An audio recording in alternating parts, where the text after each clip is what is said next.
Muy buenos días con todas y todos. Soy Franklin Tabaco López, miembro del Centro de Estudios de Derecho Tributario de la Universidad de San Martín de Porres, CEDETRI, y ante todo queremos agradecer a cada uno de ustedes por participar en nuestro primer Congreso de Derecho Tributario, Procedimientos y Procesos Tributarios, el mismo que está siendo transmitido por nuestra página oficial de Facebook, Centro de Estudios de Derecho Tributario-USMP.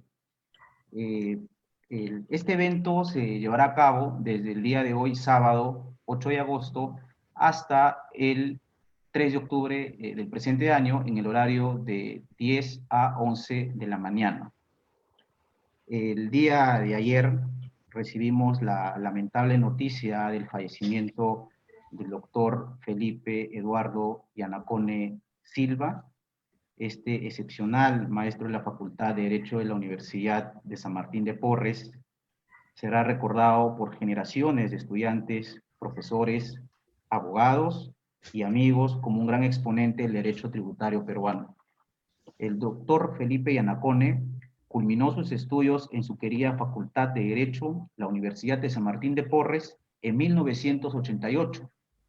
En julio de 1989 sería invitado a asumir la cátedra de Derecho Tributario en su alma mater, además en diversas universidades del país. El maestro será recordado por sus grandes aportes en materia jurídica y sobre todo por su calidad de persona que lo llevaron a ser designado profesor ordinario asociado en nuestra Facultad de Derecho, miembro del Instituto Peruano de Derecho Tributario, IPDT, y a obtener el grado de doctor en Derecho por nuestra Casa de Estudios con la tesis Reforma del principio de inmutabilidad de los actos administrativos tributarios hacia una nueva dimensión del derecho tributario peruano, la que ha merecido la aprobación máxima summa cum laude. Este primer congreso es dedicado en homenaje al doctor Felipe Yanacone Silva. En ese sentido, expresamos nuestro profundo pesar a la familia y a la comunidad sanmartiniana. A continuación, dejo en uso de la palabra al doctor Lorgio Moreno de la Cruz, quien es presidente del Centro de Estudio de Derecho Tributario, a fin que nos brinde unas palabras por este lamentable fallecimiento. Por favor, doctor Lorgio.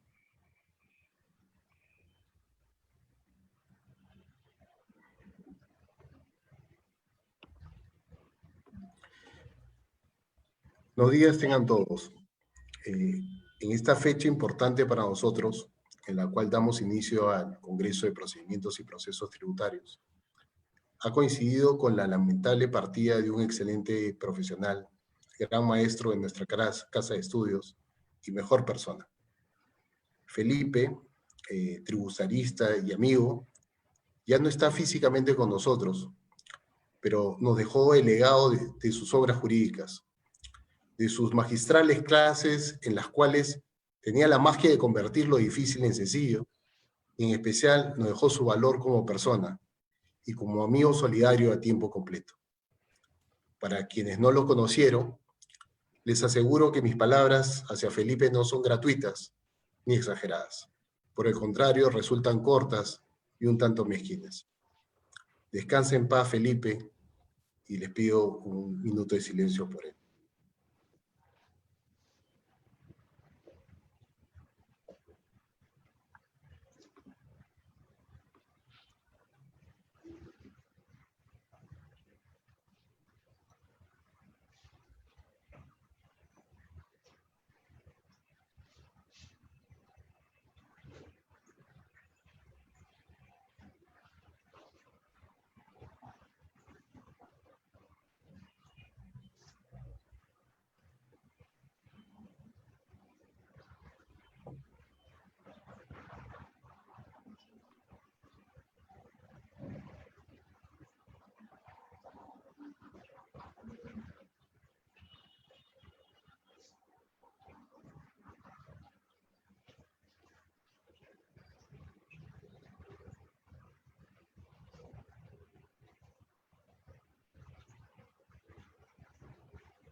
El audio, Franklin, el audio. Bien, que el Señor depare paz eterno al doctor Felipe Yanacone Silva. Bien, siguiendo con nuestro congreso, nos es muy grato informarles que el próximo sábado 15 de agosto vamos a publicar nuestra revista Tributum, ustedes pueden observar en pantalla. En esta primera edición se abordará el tema de procedimientos de fiscalización tributaria. Nuestra revista será compartida en todas nuestras redes sociales, en Facebook, en LinkedIn y en Twitter. Así que estén atentos para que puedan descargarla y puedan estudiarla. Pues bien, queridos amigos, dejo en uso de la palabra al doctor Lorgio Moreno, quien a lo largo de este congreso hará las veces de moderador. Por favor, doctor Lorgio Moreno. Bueno, siguiendo con nuestra tarea académica, hoy iniciamos el Congreso de Procedimientos y Procesos Tributarios, que ha sido realizado a través de un gran esfuerzo, el cual yo soy testigo, de los alumnos y exalumnos de la Universidad de San Martín de Porres, específicamente del Centro de Estudio de Derecho Tributario de nuestra universidad, que han sabido adecuarse a esta nueva normalidad y convocar a destacados procesalistas y especialistas en derecho tributario, también a especialistas en el derecho procesal y en el derecho penal. Todos ellos directamente vinculados en su práctica profesional a los temas de exposición que cuidadosamente han elegido o han sido elegidos.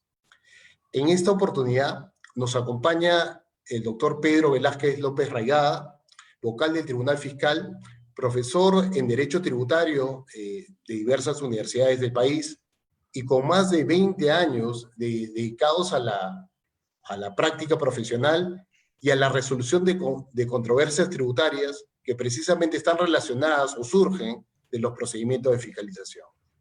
En esta oportunidad, el doctor Pedro Velázquez va a compartir, digamos, sus ideas y las investigaciones realizadas sobre dos temas específicos del procedimiento de fiscalización y que seguramente va a ser el interés de todos nosotros, que son las medidas cautelares previas y el procedimiento de fiscalización en aplicación de las normas de precio de transferencia. Muchas gracias, Pedro, y te dejamos el uso de la palabra.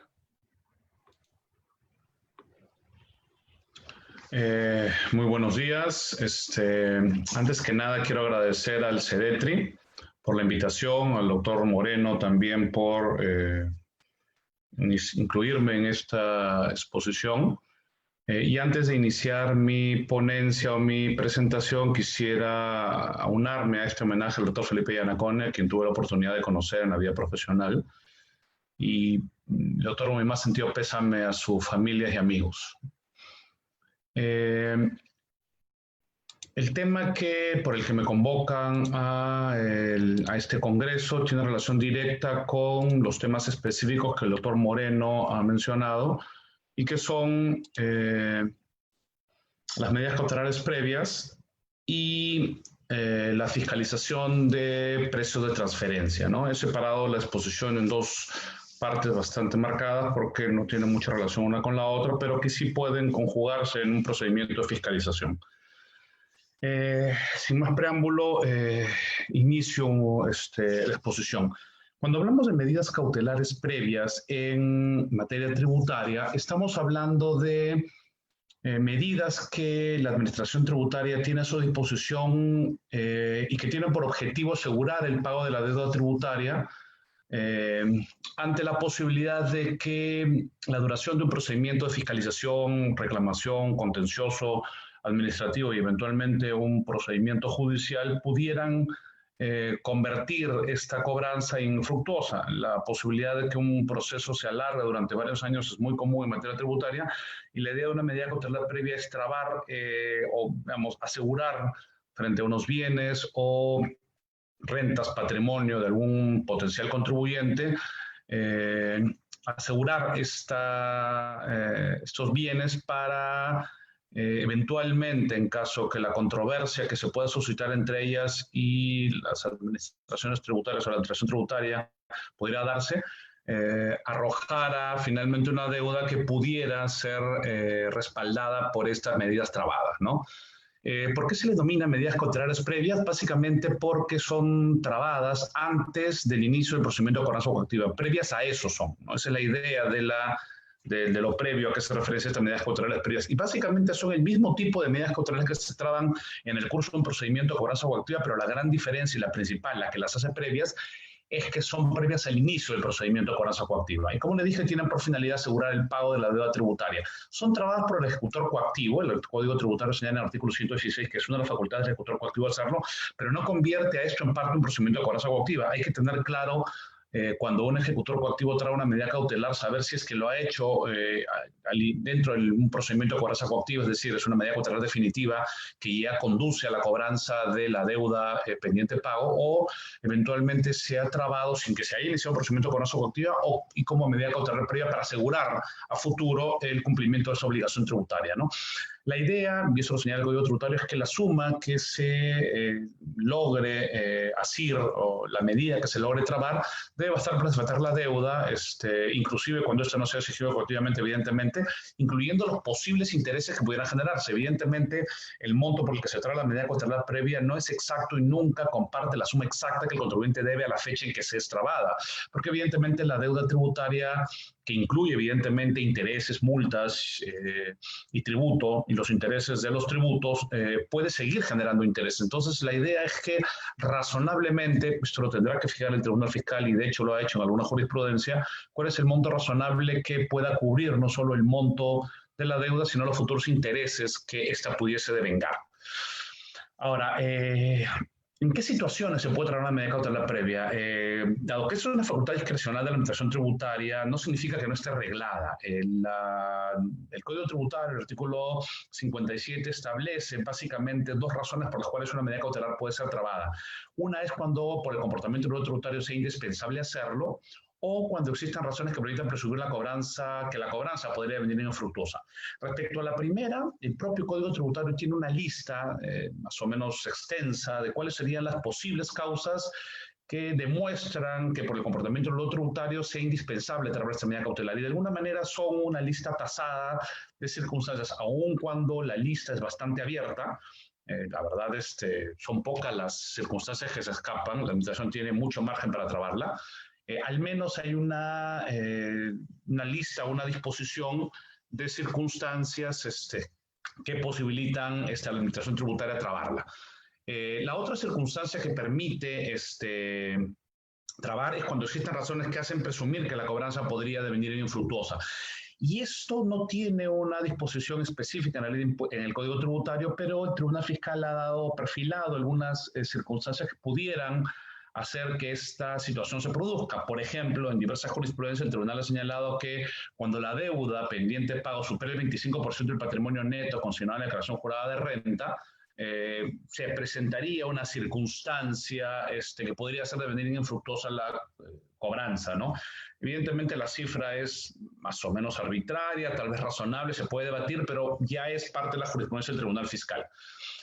Respecto a las situaciones tasadas que podrían generar eventualmente las circunstancias de poder traer una medida cautelar previa que comparten esta idea del comportamiento del deudor, tenemos entre otras, no he listado todas porque no es la idea hacer una lista o un detalle de cada una de ellas, es por ejemplo no entregar al acreedor tributario el monto de las retenciones de prestación de tributo que se hubieran efectuado al vencimiento del plazo para hacerlo, ¿no? Agente de retención o agente de prestación que no hubieran entregado la suma correspondiente, ¿ok?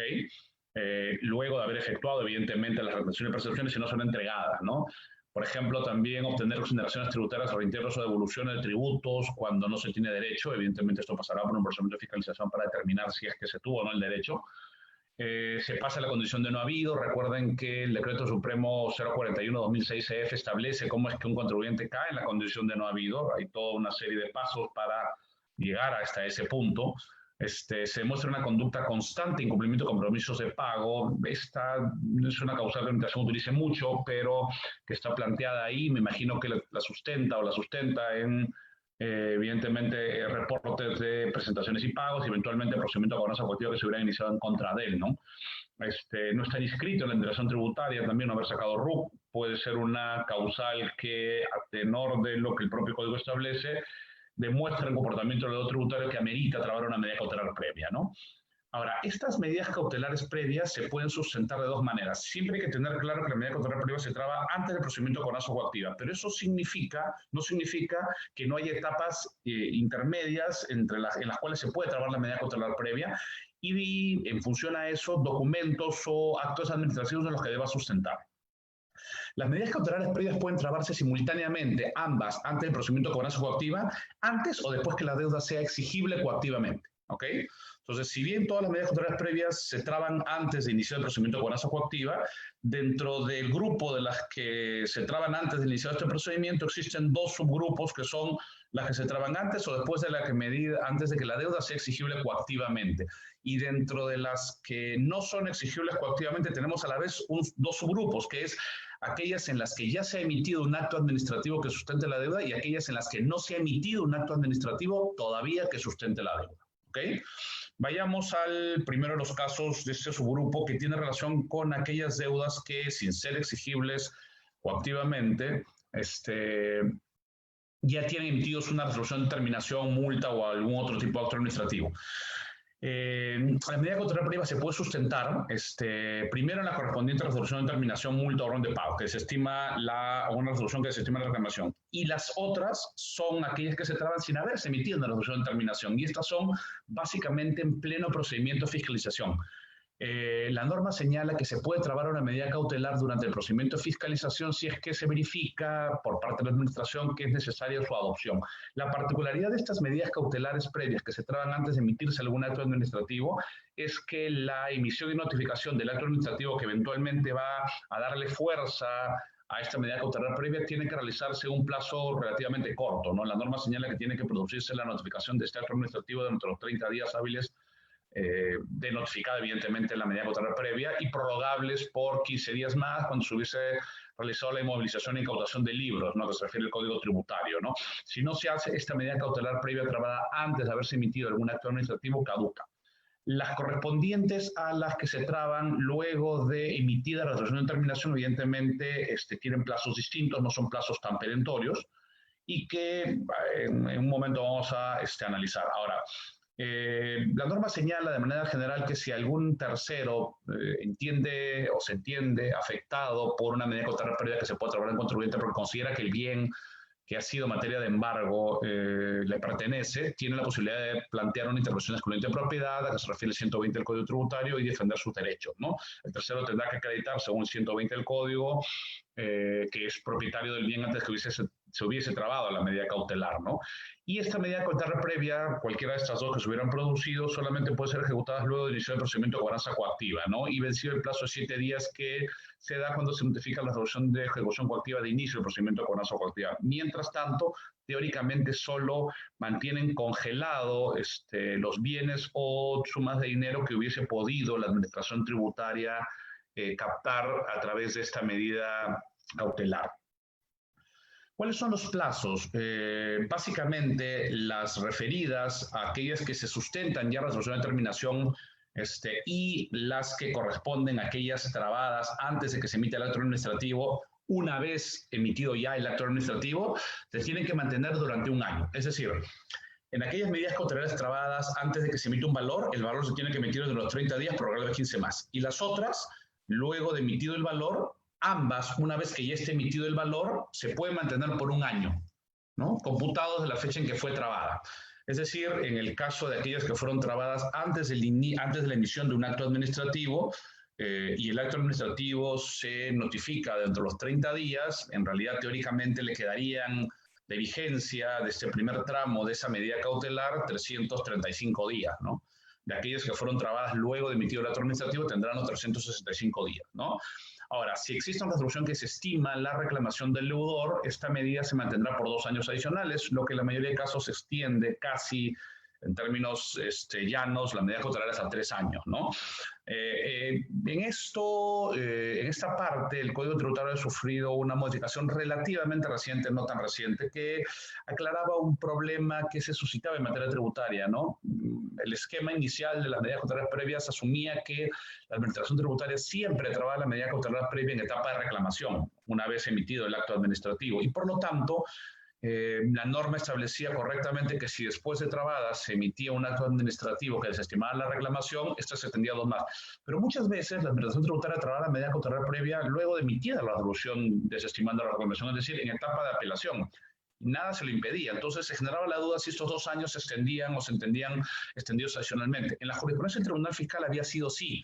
El tribunal entendía que la medida cautelar trabada antes de resuelta la reclamación o inclusive la trabada después, antes de la modificación que está en el PPT que estamos viendo, sí se entendía prorrogada por 2 años más. Pero en la actualidad ya se ha aclarado de que si la medida cautelar previa se traba luego de emitida una resolución que se estima en la reclamación, se mantendrá por 1 año, pero 2 más. La verdad es una relación un poco graciosa.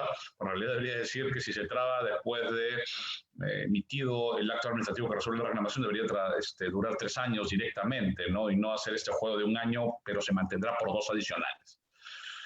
La norma señala que vencidos los plazos, si estamos hablando de ya una medida cautelar sustentada en un acto administrativo, sea que al inicio se trabó antes de que se emitiera este acto administrativo, vencido este plazo caduca la medida cautelar previa, ¿no? Y la Administración tendrá que ordenar su levantamiento, ya que también se ha dispuesto algo específico que no tenía la norma, relativamente reciente la modificación, que decía que la Administración Tributaria no puede trabar una medida cautelar previa nueva, salvo que se trate de una deuda distinta. Y esto contrasta con un informe que sacó la Administración Tributaria hace años que decía que una vez trabada la medida cautelar y esta caducara, se podía volver a trabar otra medida cautelar sustentada evidentemente en las causales del Código, siempre y cuando, aun cuando correspondiese a la misma deuda. El Código Tributario ya le cerró esa posibilidad y desde hace algunos años esa deuda ya no podrá ser protegida por una medida cautelar previa si es que eventualmente esta caduca. Ahora, si el contribuyente, una vez trabada la medida cautelar previa, imaginemos en etapa previa a la resolución de la reclamación, tiene una resolución favorable, evidentemente la medida cautelar se levanta, ¿no? Ipso facto, ¿no? Si no, el contribuyente tendrá derecho a quejarse ante el Tribunal Fiscal para que la Administración Tributaria levante la medida cautelar, pero son muy pocos los casos en los que eso se produce, porque la Administración Tributaria efectivamente levanta casi en forma automática si es que ha desestimado la reclamación total o parcialmente. Si es parcial, la respuesta favorable del contribuyente podrá eventualmente reducir el monto de la deuda, ¿no? Pero eso tendrá que verse en cada caso a ver si amerita la reducción o no. Ahora, si la deuda se torna exigible coactivamente, es decir, ya trabada la medida cautelar, se resuelve la reclamación, eventualmente la apelación, sea que el contribuyente vaya en demanda o no, porque la resolución del Tribunal Fiscal hace exigible coactivamente la deuda, lo que señala la norma es que teóricamente debe iniciarse el procedimiento de cobranza coactiva. Una vez que se inicia el procedimiento de cobranza coactiva, esta medida cautelar previa se convierte sin necesidad de un acto administrativo que lo declare en definitivo, es decir, a partir de ese momento, una vez que se cruza el umbral del inicio del procedimiento de cobranza coactiva de una medida cautelar previa trabada antes, esta medida se transforma, muta a una definitiva, por lo tanto ya no está sujeta más a plazo. Teóricamente, si una medida cautelar previa estuviese a un día de expirar, de caducar su vigencia y se lograse iniciar correctamente el procedimiento de cobranza coactiva con la notificación al administrado de la resolución de inicio, esta medida cautelar previa se mantendría a partir de ese momento de manera indefinida, porque en el procedimiento de cobranza coactiva las medidas cautelares no tienen plazos de vigencia, no se pueden trabar todo el tiempo que sea necesario hasta que se logre efectivamente el cobro de la deuda. Ese es el límite que tienen las medidas cautelares en el procedimiento de cobranza coactiva, no es un límite temporal, es una condición más que nada que permita lograr el cobro efectivo de la deuda, ¿no?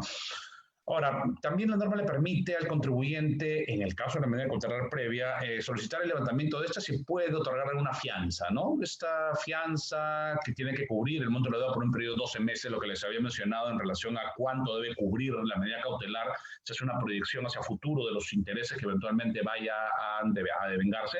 Si el contribuyente pretende el levantamiento de la medida cautelar mientras esta está trabada, puede hacerlo presentando una carta fianza bancaria o financiera para poder sustentar o poder asegurar eventualmente el cobro de la deuda, ¿no?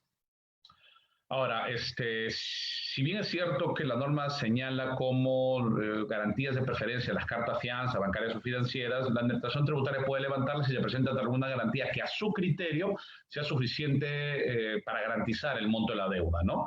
Y las condiciones para otorgamiento de esas garantías están reguladas en una resolución de superintendencia de la SUNAT. Es importante hacer referencia a esto porque la administración tributaria, los gobiernos locales no pueden trabar medidas cautelares previas, por eso es que toda referencia al otorgamiento de medidas cautelares está hecha básicamente a la administración tributaria SUNAT, ¿no? Ahora, ¿qué es lo que sucede con aquellas deudas que ya son exigibles coactivamente, ¿no? Hablamos de aquellas deudas donde evidentemente ya hay un valor emitido de por medio y si bien son previas al inicio del procedimiento de cobranza coactiva, ya son exigibles coactivamente. Recuerden que el hecho de que una deuda sea exigible coactivamente no significa que el procedimiento de cobranza coactiva se inicie inmediatamente, ¿no? Pueden pasar semanas, meses o hasta años entre el tiempo en que una deuda deviene exigible coactivamente y el momento en que la administración tributaria inicie el procedimiento de cobranza coactiva de esa deuda. Generalmente no toma tanto, pero puede darse el caso. Ahora, si eso se produce, si la medida cautelar, si la deuda ya es exigible coactivamente y no se inicia una cobranza coactiva del procedimiento, la administración puede trabar una medida cautelar, ¿no? No hace mucho sentido que lo haga porque ya podría iniciar un procedimiento de cobranza coactiva y trabar una definitiva que no esté sujeta a ningún tipo de plazo. Pero la norma, dada algunas circunstancias, podría, y de hecho acepta la posibilidad de que siendo exigible coactivamente la deuda, la administración tributaria la trabe, pero le dice que debe notificar la resolución de inicio de este procedimiento de cobranza coactiva entre los 45 días hábiles de trabada las medidas cautelares, ¿no? Si media causa justificada podrá prorrogarse por 20 más, un tiempo relativamente corto y creo que más que razonable porque lo que debe proceder cuando una deuda ya es exigible coactivamente no debería, salvo situaciones excepcionales, que se trabe una medida cautelar previa. Debería iniciarse la cobranza coactiva y trabar las medidas cautelares definitivas que el Código Tributario le franquea. Sobre el tema de medidas cautelares previas, la regulación es relativamente escueta en el Código Tributario. Existe por parte del Tribunal Fiscal ya un pronunciamiento de observancia obligatorio en relación a un criterio que manejaba para procedimientos de cobranza coactiva. En esta resolución de las oficinas de atención de quejas, lo que se discutió en esta resolución de observancia obligatoria y que fue materia de un acuerdo de sala plena es si es que el Tribunal Fiscal debería mantener el criterio que mantenían los procedimientos de cobranza coactiva, que eran declarados ilegales y por lo tanto fundada la queja en cuanto a la devolución eventualmente de las sumas de dinero trabadas en el curso del procedimiento de cobranza coactiva, si es que esto debería operar cuando esto se iniciaba con una medida cautelar previa. Les adelanto un poco, el Tribunal Fiscal tiene un criterio también de observancia obligatoria de hace muchos años, con el cual discrepo, pero es un criterio de observancia obligatoria, que señala que si en el curso de un procedimiento de cobranza coactiva iniciado contra un contribuyente se trae una medida cautelar y se detraen sumas de dinero, ¿no? O algún bien, y posteriormente el Tribunal Fiscal, a través de una resolución de quejas, declara fundada la queja porque el procedimiento de cobranza coactiva no se inició correctamente por un tema de forma,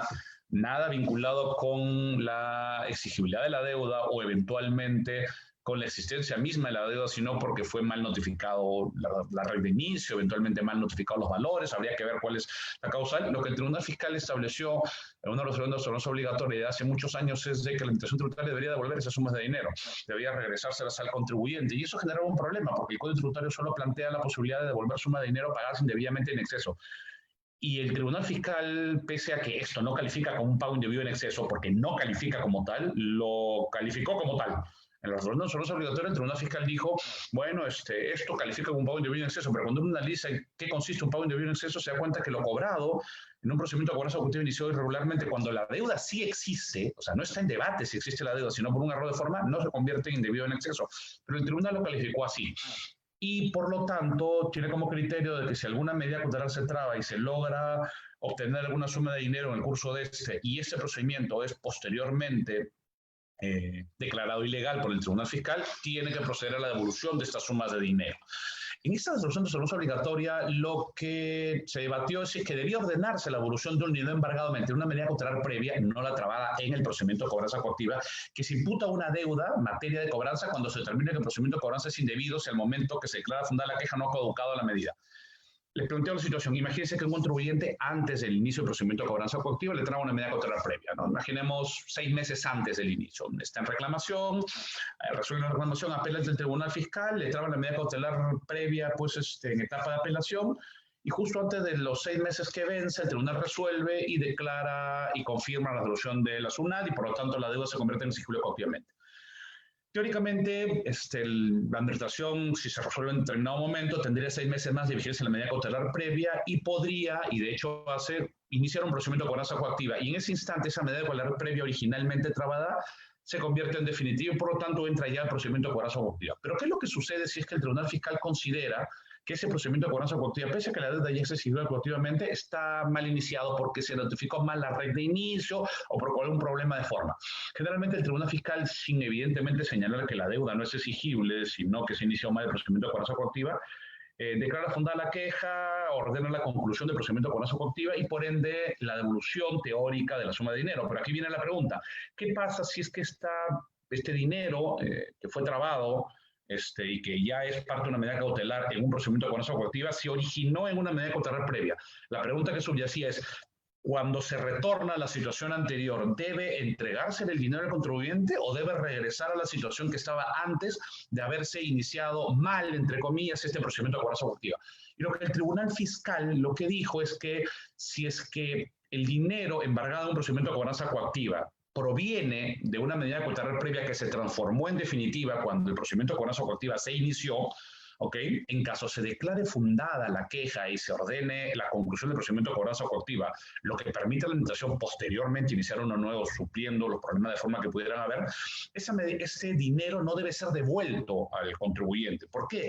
Porque debería, y eso es lo que entendió el tribunal creo que correctamente dentro de su posición, que debería retornar al estado anterior al inicio del procedimiento de cobranza coactiva. Y el inicio anterior del procedimiento de cobranza coactiva es que está en una medida cautelar previa. Por lo tanto, lo que hace es de alguna manera retrotraer el efecto a la situación que existía antes de iniciar el procedimiento de cobranza coactiva, ¿no? Se deja obviamente sin efecto la imputación realizada, pero si la medida cautelar previa no ha caducado, es decir, todavía tiene plazo de vigencia, el Tribunal Fiscal ha dicho que no se debe ordenar y debe regresar a ese estadio previo.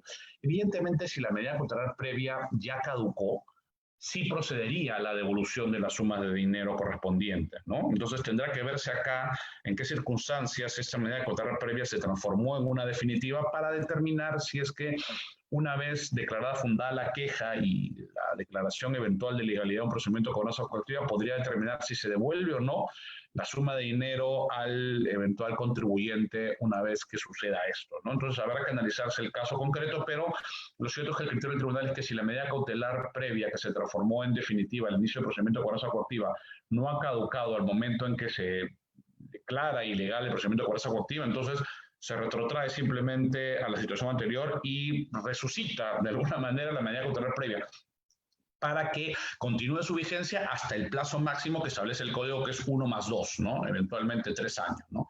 No es que resucita nuevamente la medida cautelar previa, a partir de ahí tiene 3 años más la administración, no. La idea que subyace a esta resolución obligatoria es, de alguna manera, retrotraer la situación al estado en que se encontraba antes de este inicio, entre comillas, ilegal del procedimiento de cobranza coactiva.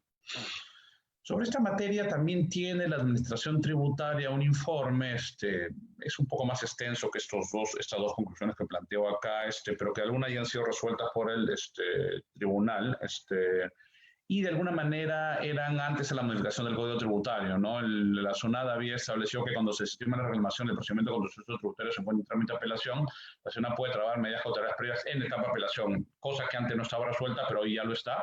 Y también en la jurisprudencia del Tribunal Fiscal había establecido que el plazo de la medida cautelar previa de caducidad, ¿no? Que ya está establecido en la norma actual. ¿Ok? ¿Qué puede hacer un contribuyente si es que se enfrenta a una medida cautelar previa que considera que ha sido mal trabada? El camino que tiene en materia administrativa, además evidentemente solicitarse al ejecutor coactivo, es presentar una queja ante el Tribunal Fiscal. Ese es el procedimiento. Y en este procedimiento de queja, evidentemente, el Tribunal Fiscal tendrá que analizar las causales, que es el principal motor o motivo por el cual un contribuyente se queja, de que no se ha producido una de las fijadas por el código, ¿no? Y acá el tribunal, de alguna manera, sin tomar postura, porque no puede hacerlo, tendrá que hacer un análisis de eventualmente las causales que hay. Y muchas de ellas, si ustedes se percatan en lo que dice el artículo 57 del Código Tributario, involucra revisar las conclusiones o observaciones que ya se hubieran dado en un procedimiento de fiscalización si es que aún no se emitió el valor, y evidentemente los reparos que estuvieran contenidos en una ARD si es que ya se hubiera emitido el valor. En este segundo caso es mucho más sencillo, porque basta con que un reparo esté contenido en el valor por operaciones no reales o cualquier otra circunstancia para que dé la posibilidad que se trabe una medida cautelar previa, porque esa es una de las causales. Es un poco más complejo cuando no se emitió el valor. ¿Por qué? Porque las conclusiones de la administración tributaria, que son observaciones, no reparos, porque aún no se emitió el valor, solamente constan en algunas fojas o folios del procedimiento de fiscalización, en algunas hojas de trabajo, resultados de requerimiento o anexos, y en donde es un poco más difícil apreciar efectivamente cuál es el monto, pero corresponderá a la administración tributaria, cuando solicita eventualmente traer la medida cautelar, de decir específicamente en qué observaciones del procedimiento de fiscalización se está basando para sustentar la medida cautelar previa que va a trabar antes, inclusive, de la emisión del valor. Y el Tribunal Fiscal tendrá que ver si, digamos, a priori, de manera general, existe en los papeles de trabajo de fiscalización un intento de la administración tributaria de establecer que existe una operación real o no, o existe una observación que pudiera posteriormente convertirse en un reparo. Y lo digo que tiene que hacer de manera general porque no es función ni de la sala de quejas ni de esta etapa del procedimiento determinar si las observaciones en el procedimiento de fiscalización previas a la emisión del valor son correctas o no. No corresponde ver eso. Basta con que la administración lo haya mencionado y se tendrá por cumplido el requisito de que haya una observación de esa naturaleza que permita que se traiga una medida cautelar previa. Porque hacer un análisis mayor involucra ya meterse de alguna manera en la determinación de la obligación tributaria que eventualmente pudiera darse, y eso no es responsabilidad o no es competencia ni de la sala de quejas ni del ejecutor abortivo.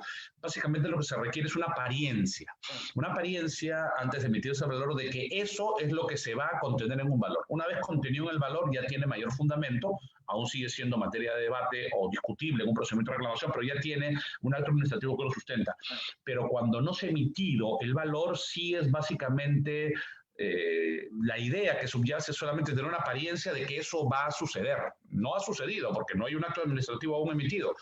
Y por lo tanto tendrá que hacerse un análisis muy delicado para evitar cruzar líneas que no deberían hacerse cuando se analizan las medidas cautelares previas trabadas por la administración. El segundo tema que me pidieron que analizara era los temas relacionados a la fiscalización de precios de transferencia. Evidentemente no vamos a entrar a tanto detalle porque digamos, el tiempo de la exposición no lo da, pero quiero hacer referencia a algunos temas importantes en relación al procedimiento de fiscalización de precio de transferencia. Lo primero que hay que tener en cuenta es que debemos diferenciar lo que es el procedimiento de fiscalización de la facultad de fiscalización. Muchos confunden la facultad de fiscalización con el procedimiento de fiscalización como si fuera lo mismo. La facultad de fiscalización es una facultad que le permite a la administración hacer muchísimas cosas, ¿no? Puede hacer incautaciones, puede realizar tomas de inventario inmotivadas, puede realizar acciones de control en establecimientos para verificar si han emitido comprobante de pago, verificar la correcta emisión de guías de remisión, una serie de posibilidades.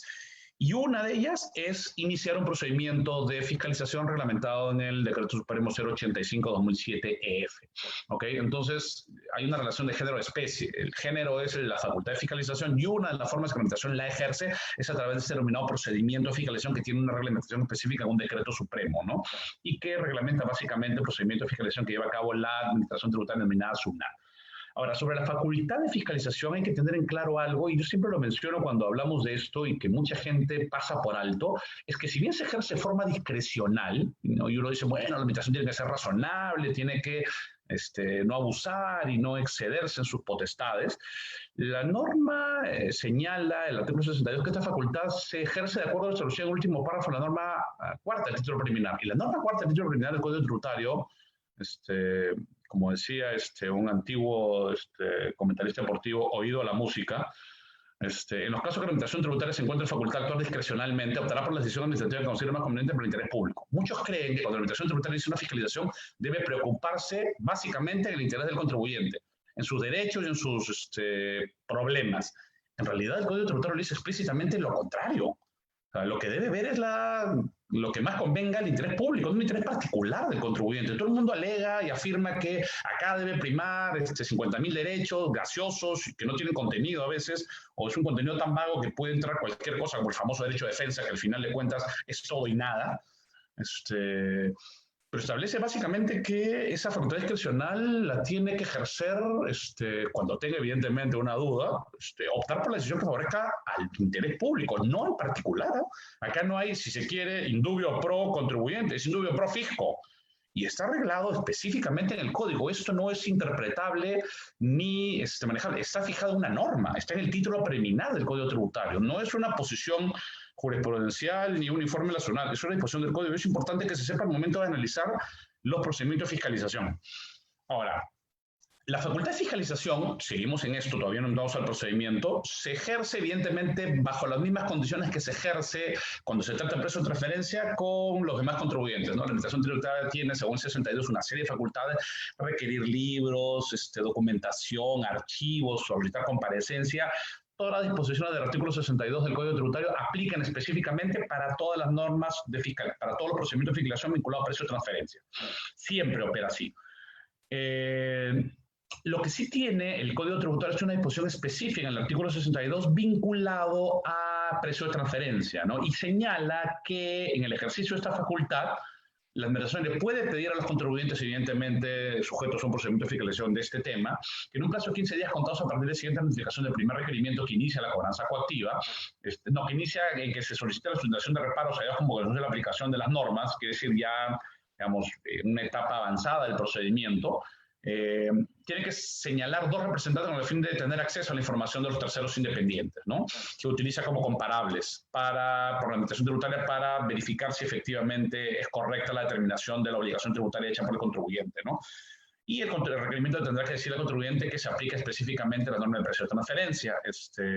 Evidentemente esto resulta relevante solamente si es que la Administración Tributaria inicia, con ocasión del procedimiento de fiscalización, lo vamos a ver después, uno definitivo, en donde no solo está analizando temas vinculados a precio de transferencia, sino está verificando otros temas u otras obligaciones tributarias del contribuyente.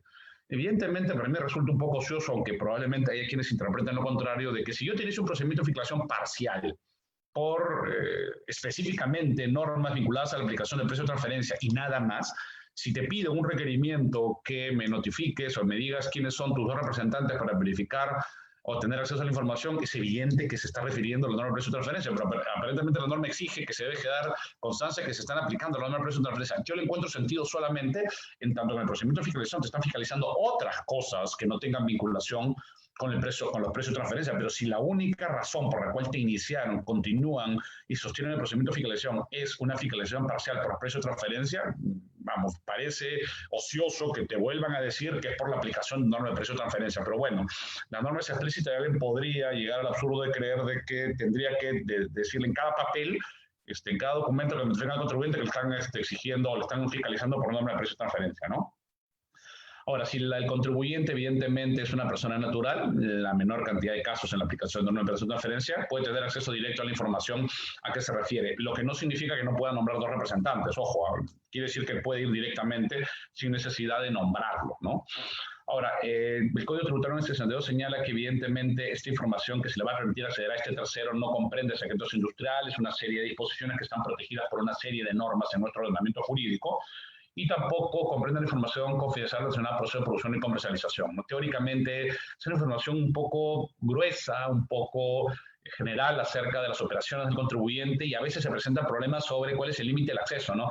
Y el Tribunal Fiscal ya ha tenido algunos temas de debate sobre esta materia en donde se ponen en jaque dos derechos importantes, tanto para ambas partes, el contribuyente y el eventual comparable.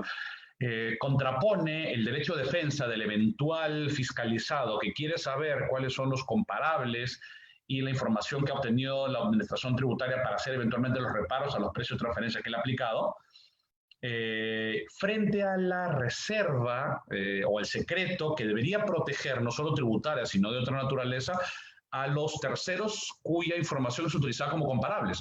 Si tenemos a un tercero cuya información es utilizada como comparables, evidentemente, y la administración tiene acceso a esa información, va a querer que ésta se mantenga en reserva o eventualmente se entregue a cuentagotas, porque él tiene un derecho no solo de reserva tributaria, sino pueden ser secretos industriales, modelos de utilidad y otras circunstancias. Entonces, cuando estamos en un procedimiento de esa naturaleza, estos son dos derechos que tienen que conjugarse o analizarse muy delicadamente, ¿no? Encontrar el punto de equilibrio en donde el derecho de defensa del que es sujeto al procedimiento de fiscalización y la reserva que le corresponde como derecho a aquel que es utilizado como comparables es un tema muy delicado y es un balance complejo que por ahora, hasta donde sé, el Tribunal Fiscal se ha inclinado por proteger la reserva del tercero independiente, del tercero que se utiliza para hacer comparaciones, y no le ha permitido acceso a cierta información al eventual contribuyente fiscalizado porque eventualmente eso podría significar una vulneración a la reserva tributaria del tercero, aun cuando esté en juego el derecho de defensa del contribuyente. Es un tema delicado y creo que habrá que ahondar un poco más en esta materia para saber cómo es que podemos lograr un punto razonable en donde se permita al contribuyente fiscalizado tener acceso a la información de los terceros comparables y al tercero no se le violen sus derechos a la reserva de los secretos industriales y eventualmente la reserva tributaria, ¿no? Es un tema todavía que creo que en los próximos años va a tener que dilucidarse de manera concreta porque por ahora no hay absoluta claridad sobre ese tema. Ahora, el Código Tributario señala que la Administración Tributaria, la facilidad de acceso a la información, no podrá identificar la razón ni el RUC, ¿no? O sea, no le va a dar ese dato para que el tercero, el contribuyente, no pueda saber quién es, solamente los datos gruesos. Vamos, seamos honestos, un contribuyente muy metido en un negocio en particular, con cierta información podría tener más o menos claro de quién es la información. O sea, no hay que darte el número de RUC ni el número del contribuyente para saberlo. En algunos casos, evidentemente, no se podrá, pero en otros sí. Si solamente hay 3 empresas en el rubro, en el Perú, bueno, no hay que ser muy inteligente para darse cuenta de quiénes son el resto de la información, ¿no? Claro, si son 500 o 1000 empresas las que negocian los bienes que tú negocias, ahí será más difícil identificarlo. Habrá que ver cuando esta disposición realmente protege la identidad del tercero utilizado como comparable, ¿no? Ahora, la designación representa la comunicación de la persona natural que tendrá acceso a la información debe hacerse obligatoriamente por escrito, ¿no? No es aconsejo presentarlo por mesa de parte, ni siquiera al fiscalizador, ¿no? Para que quede constancia con un cargo de recepción que se ha indicado, ¿no? Y ambos tendrán, tanto el representante como eventualmente el deudor, 45 días hábiles desde que presentó el escrito para efectuar la revisión de la información, ¿no? Y no podrán sustraer documentos o tomar copia de ninguna información. Básicamente tomarán nota de apuntes, lo que claramente deja en evidencia que lo que se permite al contribuyente es revisar, es una exhibición de documentación. Va a tener acceso a mirar, ¿no? Pero no puede llevarse nada, ¿no? Ni eventualmente tomará notas, ¿no? Nada de fotos. Me imagino que la Administración Tributaria tiene un protocolo para quitarte el celular. Pero bueno, eso ya es un tema operativo. Ahora, el procedimiento de fiscalización, que ya es una de las formas en que se ejerce la facultad de fiscalización, según el Código Tributario y el Decreto Supremo 085/2007, son de 3 tipos, ¿no? O 2 en realidad y uno con una particularidad. El procedimiento de fiscalización parcial, que puede ser, en algunos casos, parcial electrónico, y el procedimiento de fiscalización definitivo. Los procedimientos de fiscalización sobre precio de transferencia, cuando se refieren exclusivamente a precio de transferencia, son procedimientos de fiscalizaciones parciales, ¿no? Son en esencia parciales, ¿no? Porque la Administración Tributaria solo revisa ese aspecto, ¿no? Aun cuando te pida virtualmente toda tu documentación, porque en algunos casos verificar la correcta aplicación de la norma de precio de transferencia puede significar pedirte eventualmente toda tu contabilidad y la documentación sustentatoria. Difícilmente encuentro algo que no te pueda pedir la Administración Tributaria con ocasión de un procedimiento de fiscalización parcial vinculado a precio de transferencia. Por ahora no se ha dispuesto, tengo entendido que por la mecánica y la forma en que eso se aplica, que se inicie un procedimiento de fiscalización parciales electrónicos sobre precio de transferencia. La complejidad del tema hace casi impracticable eso. Pero eso no significa que no se pueda iniciar un procedimiento de precio de transferencia a través de un procedimiento de fiscalización definitivo, siempre y cuando se incluyan dentro de este procedimiento otros aspectos en materia tributaria. Es decir, la Administración Tributaria tiene la posibilidad de iniciar un procedimiento de fiscalización sobre precio de transferencia de manera parcial y limitándose exclusivamente a ese tema, o puede iniciar un procedimiento de fiscalización definitivo en donde uno de los temas a fiscalizar sean las normas de precio de transferencia. Ese segundo tema genera una complejidad que ha dado lugar a una correspondencia obligatoria del Tribunal Fiscal sobre hasta cuándo puede seguir pidiendo información, ¿no? Veamos un poco por qué.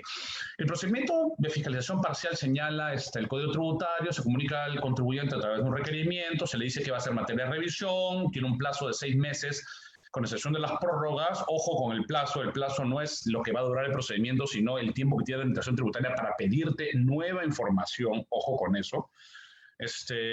Y la norma permite que se pueda ampliar a otros aspectos que no fueran materia de comunicación inicial, a que se refiere el inciso del párrafo anterior, esta norma, es decir, manteniéndose como parcial, se incluyen otros temas sin convertirse en definitivo, sin que se altere el plazo de 6 meses, salvo que la administración decida convertir este procedimiento en uno de fiscalización definitiva, cosa que le permitirá ya extenderlo a 1 año, ¿no? Para eso, el Tribunal Fiscal tiene una jurisprudencia obligatoria y la comunicación que tiene que hacerse para convertir el procedimiento de fiscalización parcial en uno definitivo tiene que darse dentro de estos 6 meses que menciona la norma. Para la comunicación donde le dice, bueno, se convirtió a definitivo tu procedimiento, tiene que darse dentro del plazo de estos 6 meses de vigencia, no después, ¿ok? Entonces, tenemos claro de que, si bien es cierto que la administración puede iniciar un procedimiento de fiscalización parcial por 1 o 2 temas, puede ampliarlo a 3 o 4 sin que pierda la condición de parcial. El plazo de 6 meses no se extiende, pero si quiere lo puede transformar a uno definitivo, con lo que el plazo se extiende a 1 año, comunicando esto dentro de los 6 meses de vigencia del plazo inicial, y que será computado evidentemente desde que el contribuyente entregue la totalidad de la información o documentación que le fuera solicitada. Esto también genera confusión porque muchos creen que el plazo se inicia cuando notifican el requerimiento. No. El tema fundamental con el plazo es que tanto el plazo de 6 meses como el de 1 año se computa desde el contribuyente entrega toda la documentación en el primer requerimiento. Entonces, uno de los temas fundamentales cuando se inicia un procedimiento de fiscalización es asegurarse, que la administración tributaria te consigne en el primer requerimiento que presentaste todo. No importa la forma en que lo diga, pero debe quedar claro de que nada quedó pendiente, porque eso va a gatillar el inicio del cómputo de ese plazo. Si la administración tributaria te pone en el resultado de requerimiento, quedó esto, faltó esto no lo presentó ya después, aún no se inició el plazo, aún cuando te tome 2 años en entregarlo. Si por alguna razón quedó en el resultado del requerimiento inicial que tú no entregaste X o Y documentos y posteriormente la administración no te lo pidió, sino que te siguió emitiendo requerimientos pidiéndote otro tipo de documentación, y después de 2 años, aún tú no sigues presentando ese documento inicial que te faltó en el primer requerimiento, bueno, el inicio del plazo de 6 meses o de 1 año no se ha producido. Así que teóricamente este plazo de fiscalización parcial o definitivo podría extenderse 4 o 5 años. No hay que asumir que este plazo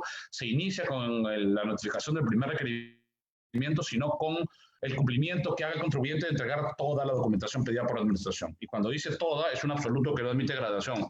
Te falta una factura. Teóricamente, si la administración tributaria te pidió todas las facturas de enero a diciembre y te faltaron 2 facturas, pese a que fueran 3 millones de facturas, bueno, por esas 2 facturas no se inició el cómputo de estos 6 meses ni de 1 año. ¿Ok? Ahora, en relación a este procedimiento de fiscalización parcial, la administración podría iniciar uno electrónico si cuenta con la información en sus sistemas que le permitan realizarlo, ¿no? Evidentemente no vamos a entrar a este tema porque el procedimiento de fiscalización parcial electrónico no es tema de los precios de transferencia, pero es importante que puede la administración iniciar uno con unos plazos muy breves para concluirlo, ¿no? Ahora, mientras esté en trámite tanto el procedimiento de fiscalización parcial o procedimiento de fiscalización definitivo y no se haya emitido una razón de determinación o multa, el contribuyente puede defenderse por cualquier violación a este procedimiento a través de la presentación del procedimiento de queja. En el procedimiento de fiscalización definitivo, el inicio del cómputo igual se da a partir del momento que el contribuyente entrega toda la información y el plazo que tiene la administración es de 1 año, ¿no? Y se puede prorrogar cuando exista complejidad en la fiscalización debido al elevado volumen de operaciones. Existe ocultamiento de ingresos cuando el deudor tributario sea parte de un grupo empresarial o forme parte de un contrato con la relación empresarial de otras formas asociativas, lo que no significa que esto se refiere a norma de precio de transferencia. Algunos en algún momento consideraron que la complejidad de la fiscalización hacía referencia, entre otras cosas, a las normas de precio de transferencia. No. Las normas de precio de transferencia tienen su propia disposición y señalan que en estos casos no aplica ningún plazo, es decir, sea procedimiento de fiscalización parcial o definitivo, si están involucradas normas de precio de transferencia, ese aspecto en el definitivo y en el parcial todo no tiene ningún límite. La administración podría estar notificándote requerimientos, pidiéndote nueva información todo el tiempo posible. ¿Okay?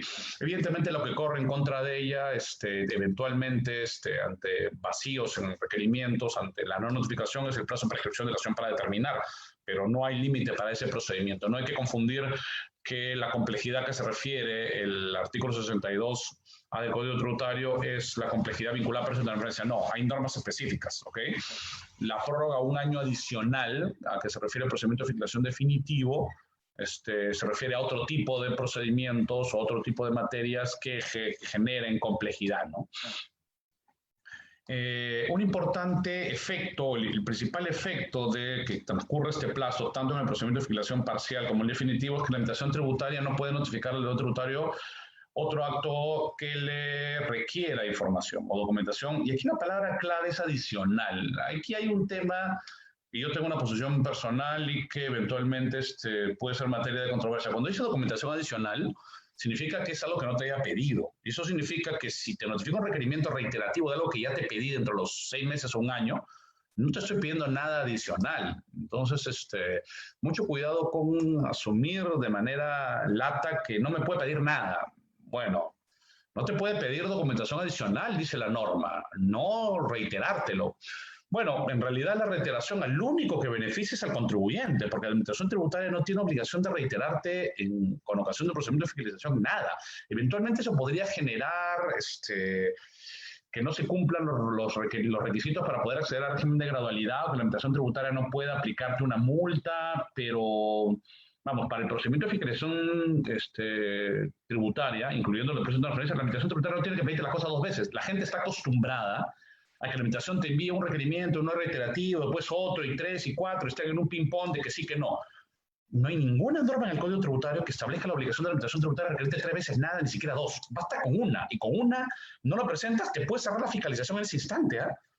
O sea, no hay ningún impedimento para hacerlo. Lo que pasa es que la administración tributaria reitera porque lo cree conveniente. Y esa reiteración, para mí, desde mi perspectiva, no hace referencia a este efecto del plazo, porque si ya te pedí que me presentes tu libro mayor y no me lo presentas, y te vuelvo a pedir tu libro mayor, bueno, no te estoy pidiendo nada adicional de lo solicitado. Entonces, mucho cuidado con que no me puede pedir nada, no. Tampoco creer que la administración no puede hacer nada. Ojo, que concluya este año y por lo tanto se produzca este efecto en materia tributaria, no significa, uno, que la administración tributaria no pueda notificar a terceros lo que le da la gana. Ellos no están sujetos a ese plazo. Y tampoco significa que la administración tributaria se tome el tiempo que teóricamente le dé la gana para emitir el acto administrativo. No tiene ninguna obligación de emitir un acto administrativo inmediatamente. O sea, el procedimiento de fiscalización no acaba con este plazo de 1 año o eventualmente 2 si se extiende, sino acaba con la emisión de un acto administrativo que es una resolución de terminación. Entonces, el procedimiento de fiscalización es mucho más que pedirte documentación. Lo que produce este efecto, el efecto que produce la notificación, el vencimiento del plazo de 1 año, es que una fase, una parte del procedimiento de fiscalización concluye, que es el requerimiento de nueva información o documentación. Pero la fiscalización es mucho más que eso. Se supone que la administración tributaria, una vez obtenida esa documentación e información, va a realizar una serie de análisis, eventualmente cruzar información, sacar sus conjeturas, y todo eso forma parte del procedimiento de fiscalización, aun cuando ya el contribuyente no esté interactuando con la administración tributaria. Vamos, que el contribuyente me lance toda la documentación, me tire su libro contable con toda la documentación sustentatoria, no significa que al día siguiente yo ya sé qué cosa hay y qué cosa no hay, por si acaso. Mucho cuidado con eso. Ahora, como le dije, la administración venció ese plazo, no puede pedir la información requerida en el párrafo anterior sin perjuicio de que pueda notificar los actos referentes 75, ¿no? ¿Qué significa notificarle este requerimiento donde le da sus conclusiones? Teóricamente, en este requerimiento, en donde la administración tributaria le da sus conclusiones, no está pidiéndole nada. Le dice, mira, ya acá terminamos, acá está mis conclusiones, a ver qué opinas, ¿no? El requerimiento del artículo 75 es básicamente un resumen de la fiscalización y le dice al contribuyente, mira, esto es lo que he encontrado, ¿tienes algo que decirme? Ojo, sobre este requerimiento está clara en la jurisprudencia del Tribunal Fiscal que la administración no tiene ninguna obligación de notificarlo, ninguna. Muchos contribuyentes creen que tiene que notificarlo y es obligación de la administración hacerlo, pero no es así. Es mentira. Si alguien le dice eso, es mentira. No tiene ninguna obligación de hacerlo. Si quiere, lo hace, y si no quiere, no. Y si lo hace mal, ya hay jurisprudencia del Tribunal Fiscal que dice, bueno, eso no va a afectar la validez del procedimiento de fiscalización, porque, ok, si se hace mal ese último requerimiento, bueno, se podrá excluir ese requerimiento de procedimiento de fiscalización, pero los anteriores quedan intactos y, por lo tanto, con eso la administración tributaria tiene facultad para emitir un acto administrativo, eventualmente una resolución de determinación, ¿no? Ahora, este plazo, el Código Tributario de 1 año o 2 años en el definitivo, se suspende durante la tramitación de pericias, si es que las hubiese, durante el lapso que transcurra la administración en que solicita información a autoridades de otros países. Este es un tema muy delicado porque no establece ninguna responsabilidad de la administración tributaria, ningún límite a esto. Teóricamente, si la administración tributaria pide información, no sé, a otro país y este se demora Dios y su vida, 2 años, podría estar suspendido. Yo creo que eso requiere alguna precisión porque podría generar una apertura casi indefinida en procedimiento de fiscalización y tramitación tributaria solicita información. ¿Ok? También se suspende este cómputo durante el plazo en que, por causa de fuerza mayor, la administración tributaria interrumpe sus actividades. Eso ha sido, siempre yo lo comentaba en clases, un tema muy particular. Decía que había poco probable que esto se produjera en nuestro país porque son pocas las circunstancias que determinan que la administración tributaria en su conjunto interrumpa sus actividades. Yo decía, eventualmente podrá interrumpir sus actividades una oficina de la administración tributaria, una región, en una localidad, pero toda la administración tributaria distribuida en todo el país, lo veo difícil. Pero aparentemente se ha dado esta circunstancia en esta pandemia, en donde durante un plazo todo el aparato económico nacional y estatal ha paralizado. Y teóricamente es evidente que durante este plazo ha interrumpido sus actividades la administración tributaria. Por lo menos las relacionadas a los procedimientos de fiscalización. Yo creo que la interpretación correcta de esta norma es que la facultad, digamos, las actividades que deben ser interrumpidas son las vinculadas al procedimiento de fiscalización. La administración tributaria ejerce miles de actividades, miles de funciones. Y yo no creo que porque se interrumpa un tipo de actividad en particular, eso va a generar la suspensión del procedimiento de fiscalización, la suspensión del plazo, ¿no? Tendría que estar relacionado al procedimiento de fiscalización. Por ejemplo, la administración tributaria no ha podido realizar procedimiento de fiscalización por esta cuarentena, nadie salía a la calle. Entonces, si nadie salía a la calle, entonces no podía ir a hacer una fiscalización. Evidentemente, esa función que tiene relación con el procedimiento de fiscalización impide que la administración o interrumpe las actividades y, por lo tanto, debería dar lugar a la suspensión, ¿no? Ahora, el tema más debatible va a ser en este lapso donde ya algunas actividades económicas se han reanudado y tendrá que hilarse fino para saber en qué momento ya se reanudó el cómputo del plazo, porque alguien podrá sostener, bueno, ya no se interrumpieron las actividades, la SUNAT ya está haciendo 1, 2 y 3. Sí, pero hace 4, 5 y 6, ¿qué es lo que está suspendido? ¿Qué parte de sus actividades están suspendidas para saber en qué momento el plazo se dejó de suspender, ¿no? Bueno, hay otras causales ahí de suspensión vinculadas a la incumplimiento de entrega de información o las prórrogas solicitadas por el contribuyente, ¿no? O durante el plazo que el Poder Judicial solicite o ordene la suspensión del procedimiento de fiscalización, alguna vez se lo ha hecho con algunas medidas cautelares, ¿no? O cuando, este es el supuesto que me parece más delicado, más todavía que aquel en donde la administración tributaria le pide información a otras administraciones tributarias de otros países, es cuando la administración tributaria le pide información a otras entidades de la administración pública y no se la entreguen. Eso quiere decir que existe la posibilidad teórica de que si la administración tributaria le pide información, no sé, a SUNARPA o SINERMIN, no sé, al Ministerio de la Producción y por la burocracia estatal esto no se entrega, entonces el plazo está suspendido. Eso es un tema delicado porque ahí sí puede razonablemente la administración sostener, oye, el Estado le pide al Estado algo y porque ellos se demoran yo me veo perjudicado. Eso es un tema que ameritará en algún momento un procedimiento del Tribunal Fiscal, ¿no? Ahora, ese procedimiento de fiscalización, tanto el parcial como el definitivo, está reglamentado en un decreto supremo, el 085-2007, ¿no? Y en el cual se da una definición de lo que es un procedimiento de fiscalización, donde se verifica la correcta determinación de las obligaciones y excluye, evidentemente, acá deja claro de que el procedimiento de fiscalización no es el ejercicio de toda la facultad de fiscalización, por lo que señala que no están comprendidas un cúmulo de actividades de la SUNAT, ¿no? Como las acciones inductivas, las acciones de información a personas distintas a sujetos, cruce de información, una serie de actividades que realiza la administración que son producto de la facultad de fiscalización que tiene, pero no son parte de un procedimiento de fiscalización. ¿Okay? Este procedimiento de fiscalización está limitado a eso y solamente cuando se produzcan esos términos resultan aplicables estas normas, ¿no? Ahora, existen reglas para los procedimientos de fiscalización definitivo parcial distintos a la fiscalización parcial electrónica, que son los que vamos a ver porque el parcial electrónico no lo vamos a mencionar porque no tiene vinculación con los precios de transferencia. Estos procedimientos inician cuando surte la notificación al sujeto de la carta que presenta la gente y el primer requerimiento, no van juntos, ¿no? Si se notifican en fechas distintas, con el último documento que se notifique es que se da inicio a este procedimiento, lo que no significa que se da inicio al plazo. No confundan inicio del procedimiento con inicio del cómputo del plazo que tiene la limitación de 1 año, en el definitivo 6 meses en el parcial. ¿Okay? El agente fiscalizador teóricamente se identificará ante el sujeto fiscalizado cuando vaya, evidentemente, ¿no? Con su documento de justificación, ¿no? Y el sujeto fiscalizado puede acceder para verificar si es correcto, ¿no? ¿Qué documentación se emite en un procedimiento de fiscalización? Ya lo tenemos claro: cartas, requerimientos, resultados, requerimiento y actas, ¿no? Y hay que tener claro qué cosa es cada uno, ¿no? Todos ellos deben contener cierta información y datos mínimos, y el Tribunal Fiscal también ha sacado acá una jurisprudencia obligatoria que vamos a hablar después en relación a cuándo se cumplen estos requisitos, ¿no? Ya ha sacado más o menos jurisprudencia, creo que con buen criterio establecido que no hay que ser tan formalistas. O sea, si ya te notifico o te señalo en un requerimiento en dos, el inicio, cuáles son el carácter definitivo y parcial, por ejemplo, del procedimiento de fiscalización, yo no te lo voy a estar repitiendo cada documento que te notifico. Muchos contribuyentes creen, creo que es errado, es un error de redacción probablemente la norma, pero ya ha sido correctamente interpretado por el tribunal desde mi perspectiva, que no te van a notificar en cada documento que te envíe la administración tributaria que el procedimiento de fiscalización es parcial o definitivo. O sea, eso se hace al inicio, ¿no? Ya te dijeron cuál es el tipo de procedimiento, tú ya sabes que el procedimiento es parcial. Claro, si va a cambiar, se va a modificar de un procedimiento de fiscalización parcial a uno definitivo, sí tendrán que decírtelo. Pero si ya te dije, pues, que el procedimiento que inicio es parcial y no lo cambio, no tengo que notificarte en cada documento que es parcial, pues, porque la verdad termina siendo una pérdida de tiempo y una formalidad absurda en la que muchos contribuyentes se sustentan para decir que el procedimiento de fiscalización, o se sustentaban, y hay una jurisprudencia obligatoria que se los impide, para decir que el procedimiento de fiscalización estaba no arreglado a ley, ¿no? O sea, ya el absurdo de la formalidad. Es gracioso, pero muchos contribuyentes, cuando se trata de actuaciones de la administración, se siguen estrictamente la formalidad como una sacrosanta ley universal, y que si es violada en la más mínima expresión acarrea la nulidad de todo lo que ha hecho la administración. Pero cuando se trata de formalidades que los contribuyentes tienen que cumplir frente a la administración, no, hay que ser muy flexibles, porque la formalidad de los contribuyentes son mecanismos o instrumentos para lograr un fin, y ahí sí hay que ser muy laxos cuando se le piden formalidades al contribuyente, porque no hay que exceder, no hay que exagerar. O sea,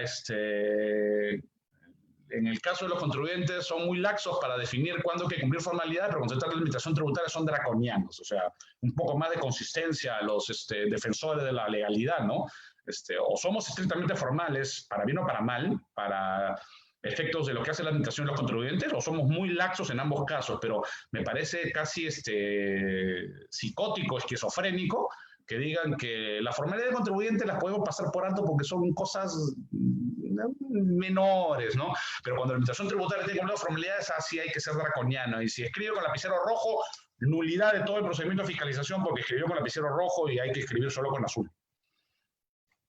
Bueno, con las cartas, la administración tributaria comunica al sujeto fiscalizado que va a ser objeto de un procedimiento de fiscalización, una eventual ampliación a nuevos periodos y eventualmente con la conversión a uno de parcial a definitivo, ¿no?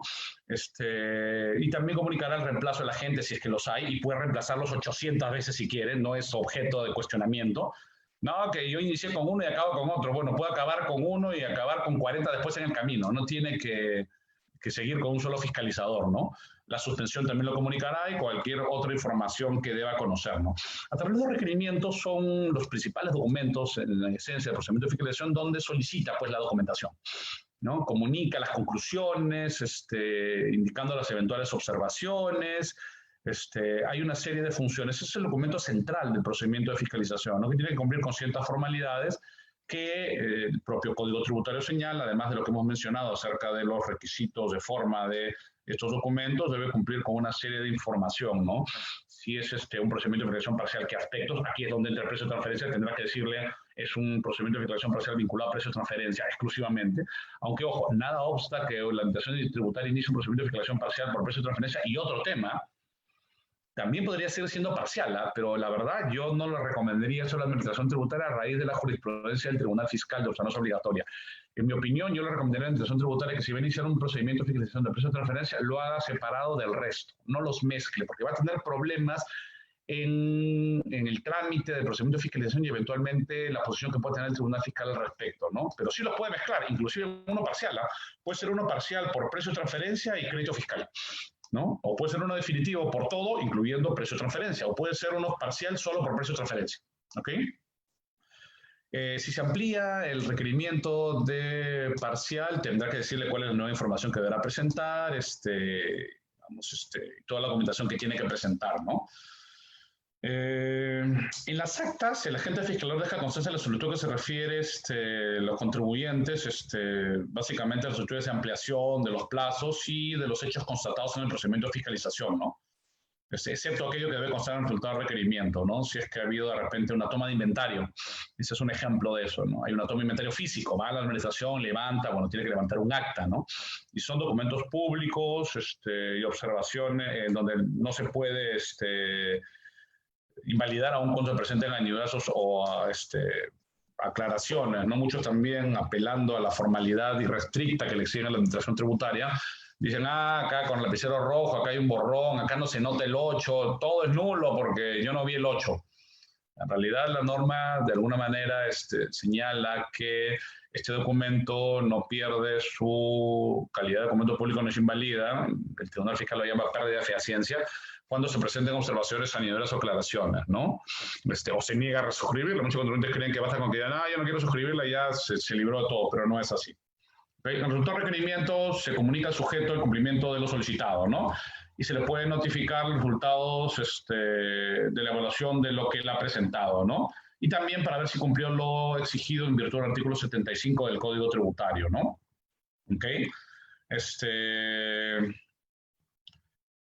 También se puede dejar constancia de si debe cumplirse o no la exhibición en un plazo de 3 días. Hay una serie de documentos que se pueden presentar, ¿no? Ya se me está acabando el plazo. Quiero ir un poco más allá. Cuando hablamos del cierre de requerimiento, que no es lo mismo que el resultado, ¿ok? Pero sí se dan casi simultáneamente. Se cierra en la fecha consignada en el requerimiento, dice la norma, ¿no? Para cumplir con la exhibición de esto, ¿no? Si hay una prórroga, el cierre de requerimiento se efectuará en una fecha. Y si el sujeto no exhibe o no presenta lo requerido, se podrá reiterar, un poco lo que le dije, no tiene que reiterar la exhibición, puede hacerlo, sí, pero no tiene que hacerlo, ¿no? Y si el día señalado para la exhibición no asiste el lugar fijado, se entenderá en dicho día iniciar los plazos del cómputo de los periodos de 1 año, o 2 si se prorroga más allá, ¿no? ¿Cuándo concluye el procedimiento de fiscalización? El Tribunal Fiscal ya lo ha dicho claramente y concluye con la notificación de una notificación de una resolución de terminación. Si bien es cierto que puede haber una preconclusión con la notificación del requerimiento a que se refiere el artículo 75 del Código Tributario, esto no lo cierra por completo, porque el Tribunal Fiscal ha dicho que la conclusión se da efectivamente con la notificación del RD. Antes de eso, no. Si bien es cierto que se pueden dar conclusiones, es un precierre, si se quiere, ¿no? Y ahí claramente el código señala que en todos los casos tiene que haber una notificación de notificación de terminación para concluirlo. Si no lo hay, no se da la conclusión. Y ojo con esto, las resoluciones de determinación que concluyen no necesariamente tienen que contener reparos. Ya lo dicho el Tribunal Fiscal, ya una observancia obligatoria relativamente reciente, que las RDs tienen básicamente 2 funciones. La primera es, evidentemente, efectuar reparos a la determinación efectuada por el contribuyente, y la otra es dar por conclusión el procedimiento de fiscalización. Y estas pueden darse de manera conjunta o separada. Es decir, la administración tributaria te puede notificar una resolución de terminación donde no te hace ningún reparo, y eso da por concluido el procedimiento de fiscalización, que es lo que está haciendo cuando los contribuyentes, en el curso de una fiscalización, cuando la administración tributaria le notifica una observación, por ejemplo, en virtud del artículo 75 del Código Tributario, le dice si quiere presentar una rectificatoria, y él lo hace. Si el contribuyente presenta rectificatoria y esta determinación establece una obligación mayor, surte efectos inmediatamente, y la administración tributaria en ese instante puede emitir una RD sin considerar ningún reparo. ¿Por qué? Porque todos han sido aceptados por el contribuyente a través de la presentación de la declaración rectificatoria. Y la emisión de esta declaración de terminación, que suele ser una por monto cero, no necesariamente es así, pero puede serlo, determina que el contribuyente no tiene ningún reparo, pero sí que ha concluido el procedimiento de fiscalización. Y eso determina que el contribuyente ya no pueda presentar, por aquello que fue en materia de procedimiento de fiscalización, ninguna declaración rectificatoria posterior. Y por lo tanto, eso establece que la administración tributaria, por eso contenido en esa DJ, puede girar una OP, y la RD solamente servirá, y en ese caso, para dar por concluido el procedimiento de fiscalización. No tiene ninguna utilidad adicional. Y si se reclama, en realidad va a ser una reclamación inútil, inoficiosa y absurda. ¿Por qué? Porque no llegarías a nada diciendo que la administración tributaria no puede concluir la fiscalización. Porque no veo cómo es que un contribuyente podría sostener que la administración tributaria no tiene derecho a concluir un procedimiento de fiscalización. ¿Ok?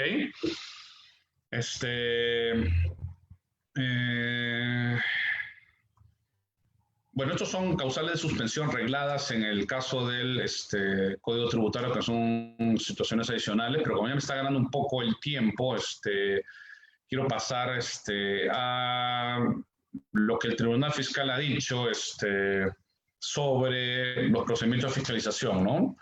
En varias resoluciones no es obligatoria, hay un montón vinculadas a procedimientos de fiscalización, pero quiero hacer mención básicamente a las más importantes vinculadas al tema que nos ocupa, es que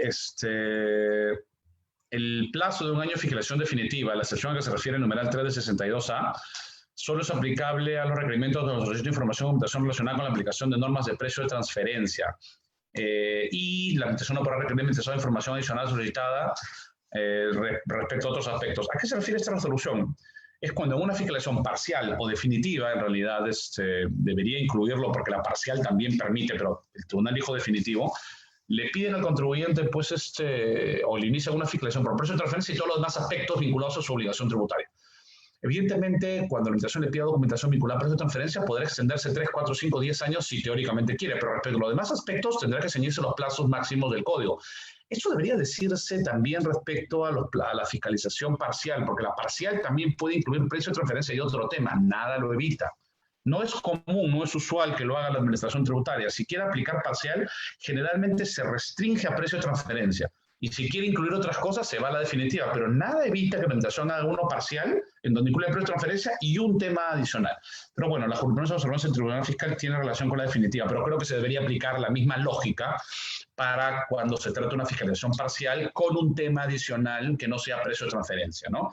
Y lo que le dice el tribunal es que, oye, el plazo de un año sí va a surtir efectos para todo aquello que requiere que no tenga que ver con precio de transferencia. O sea, ¿qué quiere decir? El aspecto fiscalizado vinculado a precio de transferencia no arrastra a la fiscalización en todos los demás aspectos. Es decir, no porque uno de los aspectos en materia de la fiscalización tenga que ver con precio de transferencia significa que todo el procedimiento de fiscalización se ciñe a la excepción de los plazos máximos que tiene la administración tributaria. Si no, solo se ciñe a los aspectos vinculados a la aplicación de la norma de precio de transferencia. ¿Qué quiere decir? Que todos los demás aspectos no. La pregunta del millón va a ser, ¿cómo va a ser el Tribunal Fiscal o alguien para diferenciar qué cosa tiene que ver con la aplicación de la norma de precio de transferencia y qué no? Porque la verdad es, digamos, si hace una fiscalización con la aplicación de la norma de precio de transferencia, veo difícil que no le pidan todo al contribuyente. No sé cómo el Tribunal Fiscal va a determinar que lo que le están pidiendo tenga vinculación con la aplicación de la norma de precio de transferencia con el resto de los reparos. Salvo que tenga que ver con otros tributos, tal vez si le pide algo de ITAN, pero si es de impuesto a la renta, veo muy difícil la separación. Tal vez si tiene que ver con IGB, pues en un periodo donde ya no se aplica la norma de precio de transferencia IGB, podrías tú diferenciar, ya bueno, lo de IGB no me lo tocas, y lo de ITAN y lo de otros tributos tampoco, pero si estamos hablando de impuesto a la renta, no veo cómo se pueda separar, ¿no? Habría que ver, ¿no? Porque básicamente la información que te puedo pedir cuando aplico la norma de precio de transferencia son casi todas las que te pido cuando fiscalizo renta. Pero bueno, es un tema que tendrá que analizarse casuísticamente en el futuro, ¿no? En esta resolución de observancia obligatoria señala en relación a los cierres de los requerimientos que si la administración, si el contribuyente presenta, y esto aplica también a la norma de precio de transferencia, digamos, si el sujeto fiscalizado presenta parcialmente lo solicitado, el cierre de requerimientos enfrentará una vez culminada la evaluación de la documentación presentada. ¿Y esto por qué? Porque muchas veces en los requerimientos, el segundo y demás requerimientos, el contribuyente presenta un montón de documentación y saber si está completa puede tardar semanas y hasta meses, ¿ah? Y la administración tributaria evidentemente tiene que tomarse un tiempo para saber si está presentado todo y decir, ya, sí presentó toda la documentación. No crean que, claro, yo te pido tu libro contable y todas tus facturas y me das 40 cajas y yo, con una visión más allá de lo evidente, me voy a dar cuenta que está completa, ¿no? Tengo que tomarme tiempo. Esa es la razón de ser de esta jurisprudencia obligatoria, ¿no? Y esto lo que les había mencionado vinculado al requisito mínimo sobre la calidad de parcial o definitiva en procedimiento de fiscalización. El Tribunal Fiscal ha dicho que basta con que se consigne en un documento, no en todos, ¿no? Aparentemente la lectura literal de los datos mínimos que deben contener los documentos sobre el carácter definitivo parcial del procedimiento de fiscalización, previsto en el reglamento, artículo 2 del reglamento de procedimiento de fiscalización, pareciera hacer referencia a que esté en todo, pero el Tribunal Fiscal ha dicho que basta con que se remitan al documento inicial donde se señala que es definitivo parcial para que se entienda cumplido ese requisito, ¿no? Un poco entendiendo que la finalidad de los requerimientos no es cumplir una serie de formalidades que pueden terminar siendo absurdas, ¿no? Acá sí el tribunal creo que con criterio aplicó pues la finalidad de las formalidades, ¿no? Que debería ser mucho más flexible en todos los demás casos cuando analiza los requisitos de forma que debe cumplir la administración tributaria, ¿no? Lo que les había mencionado en esta ronda de obligatoria, el Tribunal Fiscal ha señalado que la ampliación del procedimiento de fiscalización parcial, que puede ser de precio de transferencia a uno definitivo, tiene que efectuarse dentro de 6 meses del plazo de fiscalización parcial, no antes, no después. Digo, si lo hace después, ya caducó, y no es que la fiscalización se cae, todo aquello solicitado después no se tenderá o no deberá tomarse en cuenta dentro del procedimiento de fiscalización. La administración tendrá que concluir con lo que tiene a la mano, ¿no? Y ya para concluir, solo 2 cosas. En este informe de la Administración Tributaria señala que las fiscalizaciones parciales, un poco lo que les dije, que se aplican a norma de precio de transferencia, entonces sujetos a plazo de duración de 61, ¿no? Y finalmente, solamente para que tengan una idea de lo que estamos viendo ahora en el Tribunal Fiscal, los procedimientos de fiscalización están relacionados actualmente sobre estos temas. O sea, ¿qué aspectos son los más cuestionados en fiscalizaciones vinculadas a precio de transferencia? Obviamente temas muy complejos, la información de compañías comparables, cómo obtengo, dónde obtengo la información, y un tema, aunque no lo crean, que termina siendo, aunque anecdótico, parece anecdótico, es complejo, es el tema de la traducción del idioma extranjero en el que la información de estas compañías comparables se obtiene. Cuando uno obtiene información de compañías comparables, la obtiene del exterior. Y muchas de esas no está evidentemente en idioma español, y el contribuyente tiene la idea de que porque es mucha información, no solo te voy a traducir un poco y ya veo cómo. Bueno, no, la norma peruana es absolutamente clara. El Tribunal Fiscal tiene una posición en ese sentido y señala que, si bien es cierto que no se requiere una traducción por un perito o por un traductor oficial, sí se requiere hacer una traducción con ciertos requisitos que establece la 27444. Y si necesita presentarla, tendrá que hacerla toda, pues, así de simple, toda, no hay ninguna excepción. ¿Se imaginan que empiece a establecer excepciones? Bueno, esto sí, esto no, a mí me parece, yo creo que esta parte no la traduzco, y la SUNAT sabe inglés, así que no la comparto. Bueno, en nuestro país los idiomas oficiales son el castellano y el quechua, donde se hable mayoritariamente esta segunda lengua, pero el resto de idiomas no existen para la administración pública.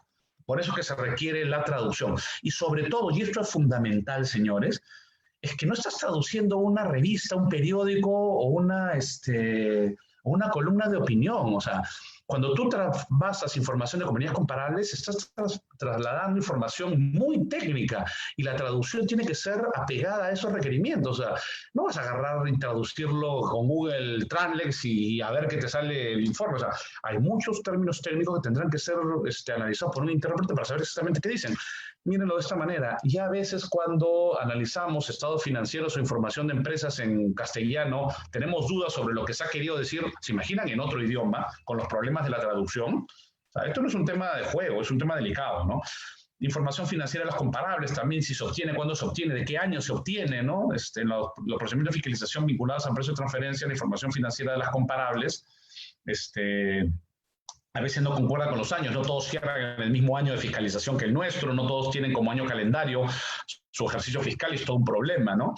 Eso es vincular los años a la información y qué tanta información puedo acceder, ¿no? Y los análisis de comparabilidad, cuando la administración compara, es todo un tema. Ese es uno de los temas más debatidos, porque qué cosa hace una empresa comparable es un tema casi esotérico, la verdad. Yo cada vez que reviso el tema de precio de transferencia vuelvo con lo mismo. Esto es más o menos de Tim Marín de Doping Web. O sea, todo depende de cómo lo sustente. O sea, es un tema que involucra tantas variables, con tantos elementos subjetivos, que casi cualquier cosa podría pasar. Casi digo, ¿eh? No digo que todo.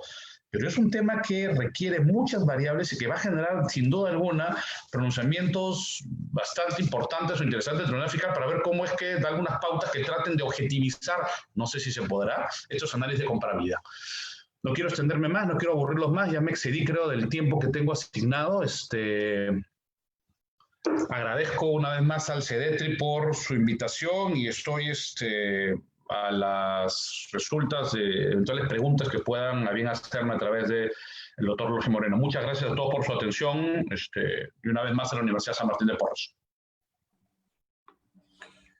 Muchas gracias, Pedro, como siempre, desprendido en tus comentarios y aportes, digamos, sobre las materias que tratas.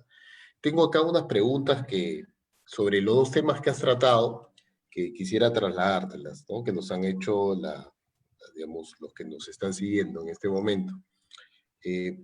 La primera es sobre el tema de medidas cautelares, un tema muy puntual.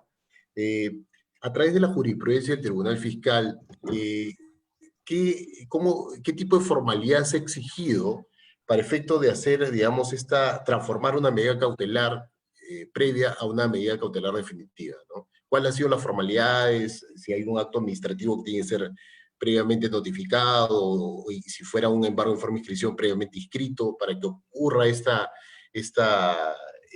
transformación.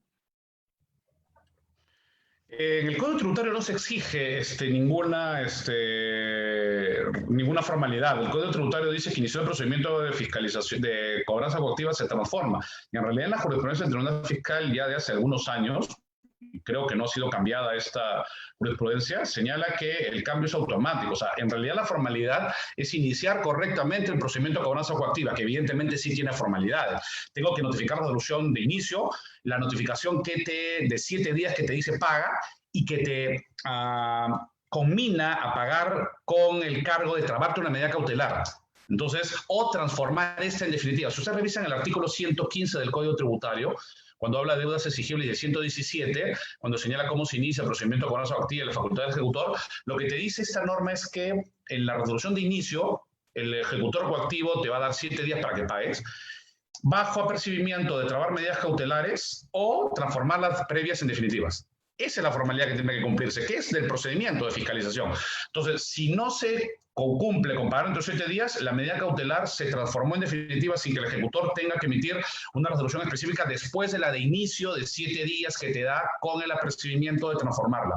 La jurisprudencia del Tribunal Fiscal no ha establecido que tenga que emitir una resolución que la transforme, porque según el Código Tributario, la transformación no requiere una formalidad específica. Ok. Después tenemos otra pregunta. Está referida también a medidas cautelares.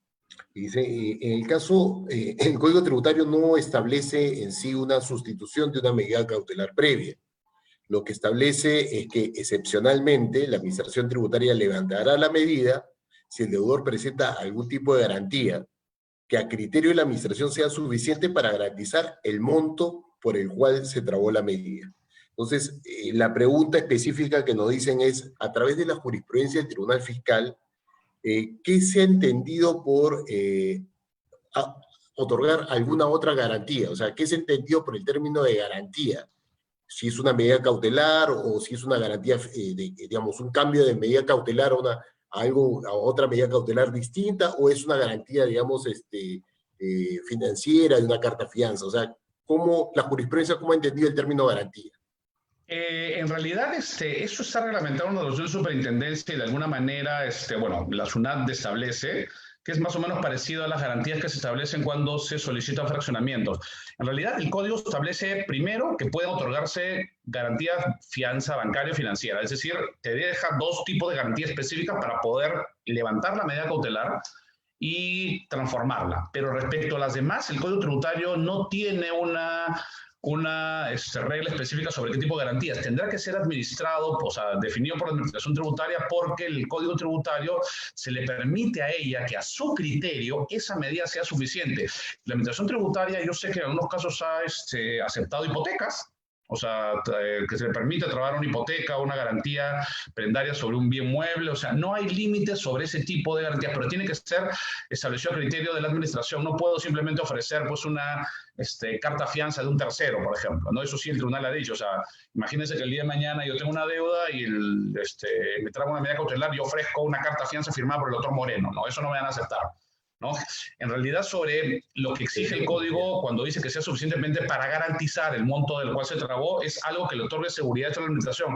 Y hasta donde sé, digamos, lo único que le podría otorgar es hipotecas o prendas, porque el resto, claro, obviando el tema de las cartas fianzas financieras, que sin duda alguna son aceptadas porque esas sí están explícitamente reconocidas, el resto yo creo que de esas 2 no pasa, porque todo lo demás son garantías, las no reales, muy difíciles de garantizar el cumplimiento de una obligación, ¿no? Y lo que exige el código es que sea suficiente para garantizar esto, ¿no? No es solamente el monto. Yo entiendo que lo que establece el código es que sea suficientemente para garantizar no solo el monto, sino que en realidad sea efectiva la medida.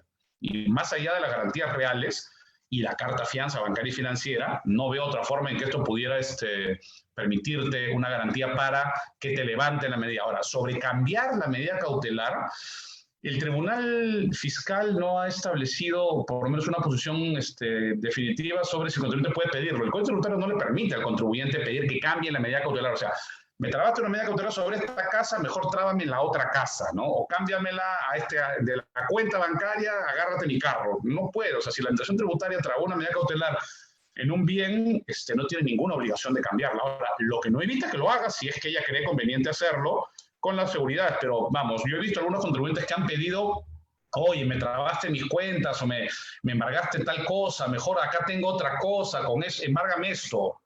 Y la administración ha dicho que no, o sea, porque es decisión discrecional de ella establecer qué cosa traba en embargo, ¿no? No es un derecho del contribuyente pedir eso. Gracias. La última sobre medidas cautelares para luego pasar al tema de precio de transferencia, que hay un par de preguntas muy interesantes. En su opinión, dice, nos envían en la comunicación, en su opinión, ¿debería estar regulada el tema de medidas cautelares previas en cuanto a la condición de que se podría establecer una medida cautelar previa por razones que permitan presumir que la cobranza es infructuosa, toda vez que esta, digamos, entiendo un poco para entender la pregunta que me hacen, es toda vez que es una cláusula abierta y existe jurisprudencia del Tribunal Fiscal que finalmente establece que la cobranza es infructuosa cuando existe un desequilibrio patrimonial, pero el desequilibrio patrimonial se establece como consecuencia precisamente de la deuda tributaria que ha sido acotada. Entonces, ¿considera que debería ser regulado? ¿Y cuál es su opinión de esta jurisprudencia, no? Yo creo que el establecimiento, por ejemplo, el tribunal tiene mucha jurisprudencia que establece que si la deuda supera el 25% del patrimonio neto constitucional en la declaración jurada de renta, ya estás frente a una situación que hace presumir que la cobranza podría venir infructuosa. Es muy debatible esto, la verdad, porque la referencia a un porcentaje del patrimonio neto respecto a la deuda no creo que sea el único indicador que podría determinar la incobrabilidad, y en algunos casos no determina necesariamente. O sea, no sé por qué se obtuvo esa cifra. Cuando hago un rastreo, y alguna vez lo he hecho, de por qué se determinó 25%, no encuentro la razón de por qué se puso esa cifra. ¿Por qué 25? Obviamente 30, 40 hacia más, ¿no? Parece que 25 termina siendo un poco el piso. Pero yo creo que sí ayudaría y sería razonable que se pudiera plantear no una lista cerrada de circunstancias que pudieran determinar cuándo la cobranza podría venir infructuosa, pero sí una serie de ejemplos o una lista de posibilidades de alguna manera tasada que determinen cuándo esta podría venir infructuosa. Porque evidentemente hacer una lista cerrada en estas circunstancias para mí es imposible, porque para determinar cuándo para un contribuyente en particular una cobranza puede venir infructuosa involucraría, si queremos ser, digamos, puristas, analizar los estados financieros de la empresa, de ahora, del próximo año, las posibilidades. Tenemos que hacer un análisis casi de riesgo para saber si es que podría devenir infructuosa, y eso es algo que evidentemente no le corresponde al ejecutor coactivo ni a la administración tributaria. Entonces, evidentemente, pues lo que no evita que lo haga, pero no creo que lo vaya a hacer. Entonces, yo creo que sí se podría establecer algunos ejemplos, de repente recogiendo un poco la jurisprudencia del Tribunal Fiscal o reperfilando lo que el Tribunal Fiscal ha dicho, para establecer por lo menos 2 o 3 circunstancias que podrían, de alguna manera, reflejar lo más objetivo posible que pueden haber circunstancias. Pero creo que sí tendría que abrir, de todas maneras, una cláusula abierta que permita a la administración analizar que en este caso en particular este contribuyente sí tiene problemas y que sustente por qué podría devenir en infructuosa. Pero yo creo que sí podría ayudar un poco a la seguridad jurídica, dar de alguna manera algunos ejemplos, ¿no? Se puede considerar como situaciones que permitan presumir que la cobranza podría devenir infructuosa, 1, 2, 3, ¿no? De repente discutir esto tema, el patrimonio neto, de repente vincularlo con la liquidez, la caja. Habría que ver con qué otros elementos podría jugarse para determinar cuándo, y establecer de alguna manera una lista preliminar, ¿no? Obviamente siempre con una cláusula abierta, porque creo que esta causal no puede tener una cláusula cerrada como la del comportamiento del deudor, que es un poco más limitada, ¿no? Creo que siempre tiene que haber digamos, una cláusula que le permita a la administración tributaria analizar circunstancias, porque como les digo, definir si una cobranza puede venir infructuosa requeriría en términos individuales un análisis de riesgos y financiero del contribuyente. No de ahora, sino hacia futuro, ¿eh? Porque vamos, tienes la deuda hoy día y de repente hoy día te va mal, pero claro, tienes un flujo el próximo año y te va a ir muy bien y tú vas a pagar, o de repente este año te va muy bien, pero los siguientes años se ve que te va a ir muy mal. Entonces es un tema muy delicado decir, ya, hay que ver qué es lo que le pasa hoy día al contribuyente y vamos a hacer una lista específica. Pero creo que podría aclarar un poco, dar algunos ejemplos normativamente, ¿no? Claro, un poco que es qué cosa no es, ¿no? Más que qué cosa es, ¿no? Exacto. Qué cosa no es, ¿no? Pasando ya al tema del precio de transferencia, hay una pregunta que realizan este numeral 18 del artículo 62 del Código Tributario, es digamos que es un numeral ad hoc para los precios de transferencia. Considera que existe una vulneración en el procedimiento, o sea, un vicio de nulidad, si que finalmente no se observa este numeral, no cumple, digamos, la administración con hacer, digamos, la puesta a disposición, digamos, de este pequeño procedimiento en el 18 hacia el contribuyente, digamos, o lo circunscribe no a todos los casos, sino a los casos que estén vinculados con los comparables secretos, ¿no? Porque los comparables que se resultarían públicos ya no resultaría de aplicación el 62 y como consecuencia no habría la necesidad de la administración de aplicar este artículo. A ver, la norma señala que la administración tributaria debe notificar al contribuyente la designación de estos para que puedan fijar dos representantes sobre el contribuyente, es una persona natural, asistir, evidentemente, en resguardo de su derecho de defensa, ¿no? Así que yo creo que ese es un tema importante que le permita, porque no solo es que el contribuyente sepa que puede acceder, sino que le digan, bueno, día y hora, no es que el contribuyente se va a aparecer a las 3 de la tarde de un día sábado a decir, dame lo que tienes, no. Tiene que establecerse unas coordinaciones y evidentemente eso requiere ciertas formalidades para que el contribuyente vaya y se ejerzan también los controles para que la administración pueda verificar que el contribuyente no saque copias y no se lleve unas partes. O sea, la sola logística de permitirle acceso a la información requiere evidentemente formalidades sobre día, hora, lugar. Entonces, eso requiere evidentemente que tenga que notificarse. Ahora, sobre a qué va a tener acceso, evidentemente la norma es bastante puntual al decir que no es que va a tener acceso a todo lo que tenga. Ojo, dice, por el fin de tener acceso a la información de los terceros independientes utilizados como comparables. Entonces, restringido a esa información, cualquier otra información que no le hubiera permitido acceder no afectaría en absoluto el procedimiento de fiscalización, ¿no? Si tuviera algún otro tipo de información de administración, sea pública o no, no tendría por qué afectar. Ahora, si tiene directa relación con la información de los terceros independientes utilizados como comparables, además de haberle dicho expresamente que pueda acceder a ella, si no lo llega a hacer la administración tributaria y de alguna manera el contribuyente, y aquí creo que es importante y esa es mi perspectiva, no accede a ella, sí habría una vulneración al derecho de defensa y podría acarrear algún vicio de validez de los valores que pudieran emitirse en el procedimiento de fiscalización. Ahora, si el contribuyente, a veces sucede, no hay una correcta notificación, pero el contribuyente toma conocimiento y accede, bueno, evidentemente eso está zanjado por completo. O sea, no se trata de ceñirnos a la tonta formalidad de que, no me llegó el cargo, acá tiene. No, si finalmente el contribuyente se ve que accedió, no necesariamente en los plazos estrictos de repente, pero y no en el momento que aparentemente dice el requerimiento, ¿no? Se producen algunos problemas menores de forma, pero en términos sustanciales el contribuyente accedió a la información, a esta vinculada con los comparables, yo creo que no debería afectarse la validez. Yo creo que acá lo que habría que hacer es un poco lo que ha hecho el tribunal en una jurisprudencia sobre uso obligatoria vinculada con la formalidad de los requerimientos, donde dice si debe tener en todos los requerimientos la indicación de si es una fiscalización parcial o no, y dice no, basta con que refieran al primero. ¿Qué cosa dice si uno lee la jurisprudencia del tribunal, los fundamentos? Que en realidad hay que dejar de lado las formalidades estrictas que no violan la finalidad de la actuación de la administración tributaria. O sea, si acá el contribuyente queda claro de que accedió a la información de terceros independientes, aun cuando puede haber problemas de formalidad, no creo que habría ninguna afectación a la validez del procedimiento en absoluto, porque accedió. Y el objetivo de todo esto no es que la administración notifique, te tome un requerimiento y que la foto sea linda y que el cargo sea perfecto, sino que accedas. Ahora, evidentemente, si producto de estos problemas formales no accediste, ese sí es un problema que podría afectar la validez del procedimiento, pero se tendría que retrotraer a ese estadio y permitir al contribuyente acceder a la información para que se defienda, evidentemente, es parte necesaria para que pueda ejercer su derecho de defensa, y tendría que retrotraer ese procedimiento a esa etapa y continuar a partir de ahí. Pero cuando hablamos de la formalidad, creo que debemos entender esto como la finalidad de la norma. ¿Qué es lo que busca? Que accedas. Pregunta, ¿accediste correctamente a todo lo que necesitaba? Sí.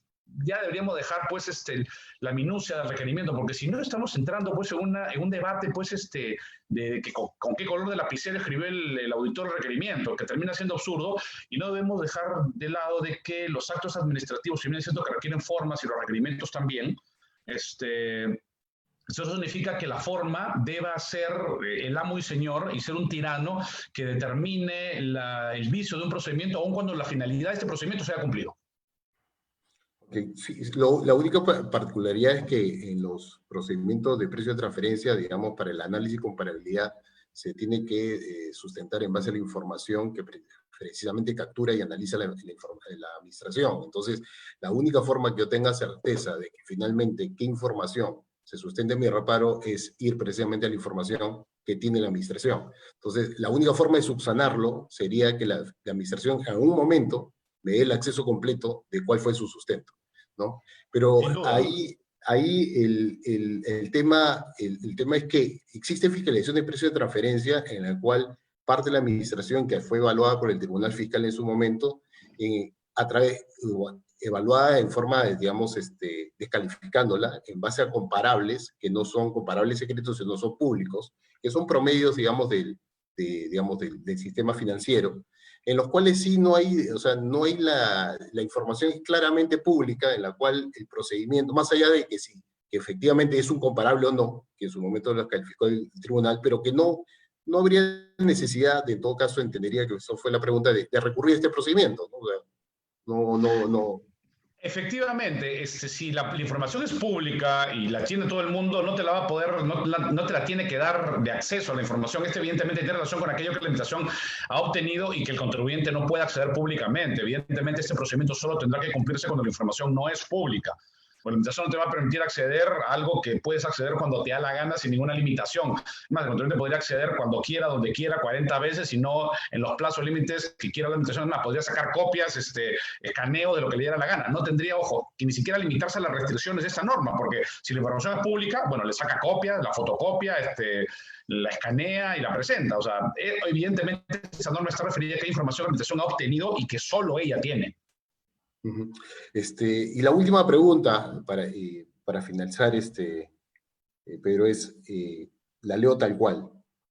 ¿Es posible que se pueda desconocer y recalificar una operación en el marco de una fiscalización de precio de transferencia en virtud a lo establecido de las guías de la OCDE, o siempre será necesario recurrir a aplicar lo establecido en la norma 16 del título preliminar del Código Tributario? O sea, el planteamiento lo que dice es, las normas de precio de transferencia permiten, digamos, una fiscalización en precio de transferencia, permiten de por sí la habilitación del desconocimiento de una operación o la recalificación, debido a que las guías de la OCDE así lo permiten, o al momento en el cual yo realizo la fiscalización de precio de transferencia y pretendo, digamos, recalificar la operación, necesariamente tenemos que activar el procedimiento de fiscalización de norma 16, que incluso tiene un tópico aparte de regulación. Mi opinión es que en tanto el Perú ha establecido que las normas o las directivas de la OCDE son una especie de guía hacia la aplicación de normas de precio de transferencia, y estas efectivamente, como señala Lorgio, permiten la recalificación, es una de las posibilidades. Claro, lo restringe a ciertas situaciones, no es que es la regla, pero sí es posible. Yo creo que no es necesario recurrir a las normas de la aplicación de la cláusula antielusiva general, la norma 16, que es un procedimiento totalmente distinto, que sí está sujeto a otro tipo de restricciones, y se imaginan, digamos, regular un procedimiento de fiscalización por normas vinculadas a precio de transferencia y normas vinculadas a norma 16, podría terminar siendo caótico, ¿no? Entonces, yo creo que no es necesario recurrir a las disposiciones internas tanto de la norma 16 como de los reglamentos para el procedimiento de la aplicación de esta norma, cuando se trate en una fiscalización vinculada a precio de transferencia desconocer una operación. Creo que no es necesario. Creo que basta con remitirse a la norma de precio de transferencia y a lo que las directivas de la OCDE permiten, ¿no? Está dentro de sus facultades y creo que no involucra. Obviamente, los efectos que se produzcan luego de esta verificación tendrán solo relación con los precios de transferencia de las operaciones analizadas. No se va a extrapolar de ahí a otras eventuales consecuencias en el resto de obligaciones tributarias que el contribuyente pudiera tener. Tendrá que restringirse específicamente a esa materia y los efectos solo limitarse a las operaciones, materia de análisis, empresa de transferencia y no extrapolarlo, pero no creo que sea necesario, ¿no? Más aún porque las directivas lo permiten sin necesidad de recurrir a normativa interna, porque no todos los países de la OCDE tienen, o mejor dicho, no todos los países que aplican estas normas tienen normas internas, con lo que podría devenir inaplicable esta directiva si es que no tuviera yo una norma como la 16, sino además porque la posibilidad de vincular o de combinar en un procedimiento de fiscalización ambas normas haría inaplicable una. En algún momento dejarías de aplicar, sería caótico, no podrías ceñirte a ambos procedimientos en simultáneo en un procedimiento de fiscalización, ¿no? Y no sabrías dónde empieza uno y acaba el otro. Ok, y solamente una precisión, ya es un tema, no está dentro de la pregunta, es, lo que pasa es que la norma de precio de transferencia establece un marco regulatorio en el cual está dentro de un marco, digamos, de valoración, ¿no? De ajuste de valor, en el cual yo tengo que partir, digamos, de mi operación, digamos, original, identificada, pero y las guías, si bien es cierto, están incorporadas, pero como, digamos, para poder, digamos, interpretar la norma jurídica, porque la guía no es norma. Entonces, si yo extiendo, digamos, en virtud de las guías, estoy creando un derecho no escrito, ¿no? Aplicando, digamos, y o sea, ¿cómo resultaría ahí compatible si finalmente lo que nos dice nuestro ordenamiento para el desconocimiento o recalificación de operación es la aplicación de la norma 16? O sea, ahí, Es un tema delicado, estaríamos? sin duda alguna. O sea, ahí estamos hablando de cuál es el peso que tiene la directiva de la OCDE en nuestra legislación, este soft law teórico, frente a una disposición interna que nos obliga a seguir un procedimiento y un camino, ¿no? El tema, obviamente, creo que amerita una larga discusión, pero si bien es cierto de que existen normas internas que permiten, creo que las normas internas están pensadas no en el escenario de la aplicación de la norma de precio de transferencia, ¿no? Creo que las normas de precio de transferencia son un tipo de cláusula o normas que tratan de evitar la ilusión de los contribuyentes de otra perspectiva. Si se quiere, es una especie de subcláusula particular.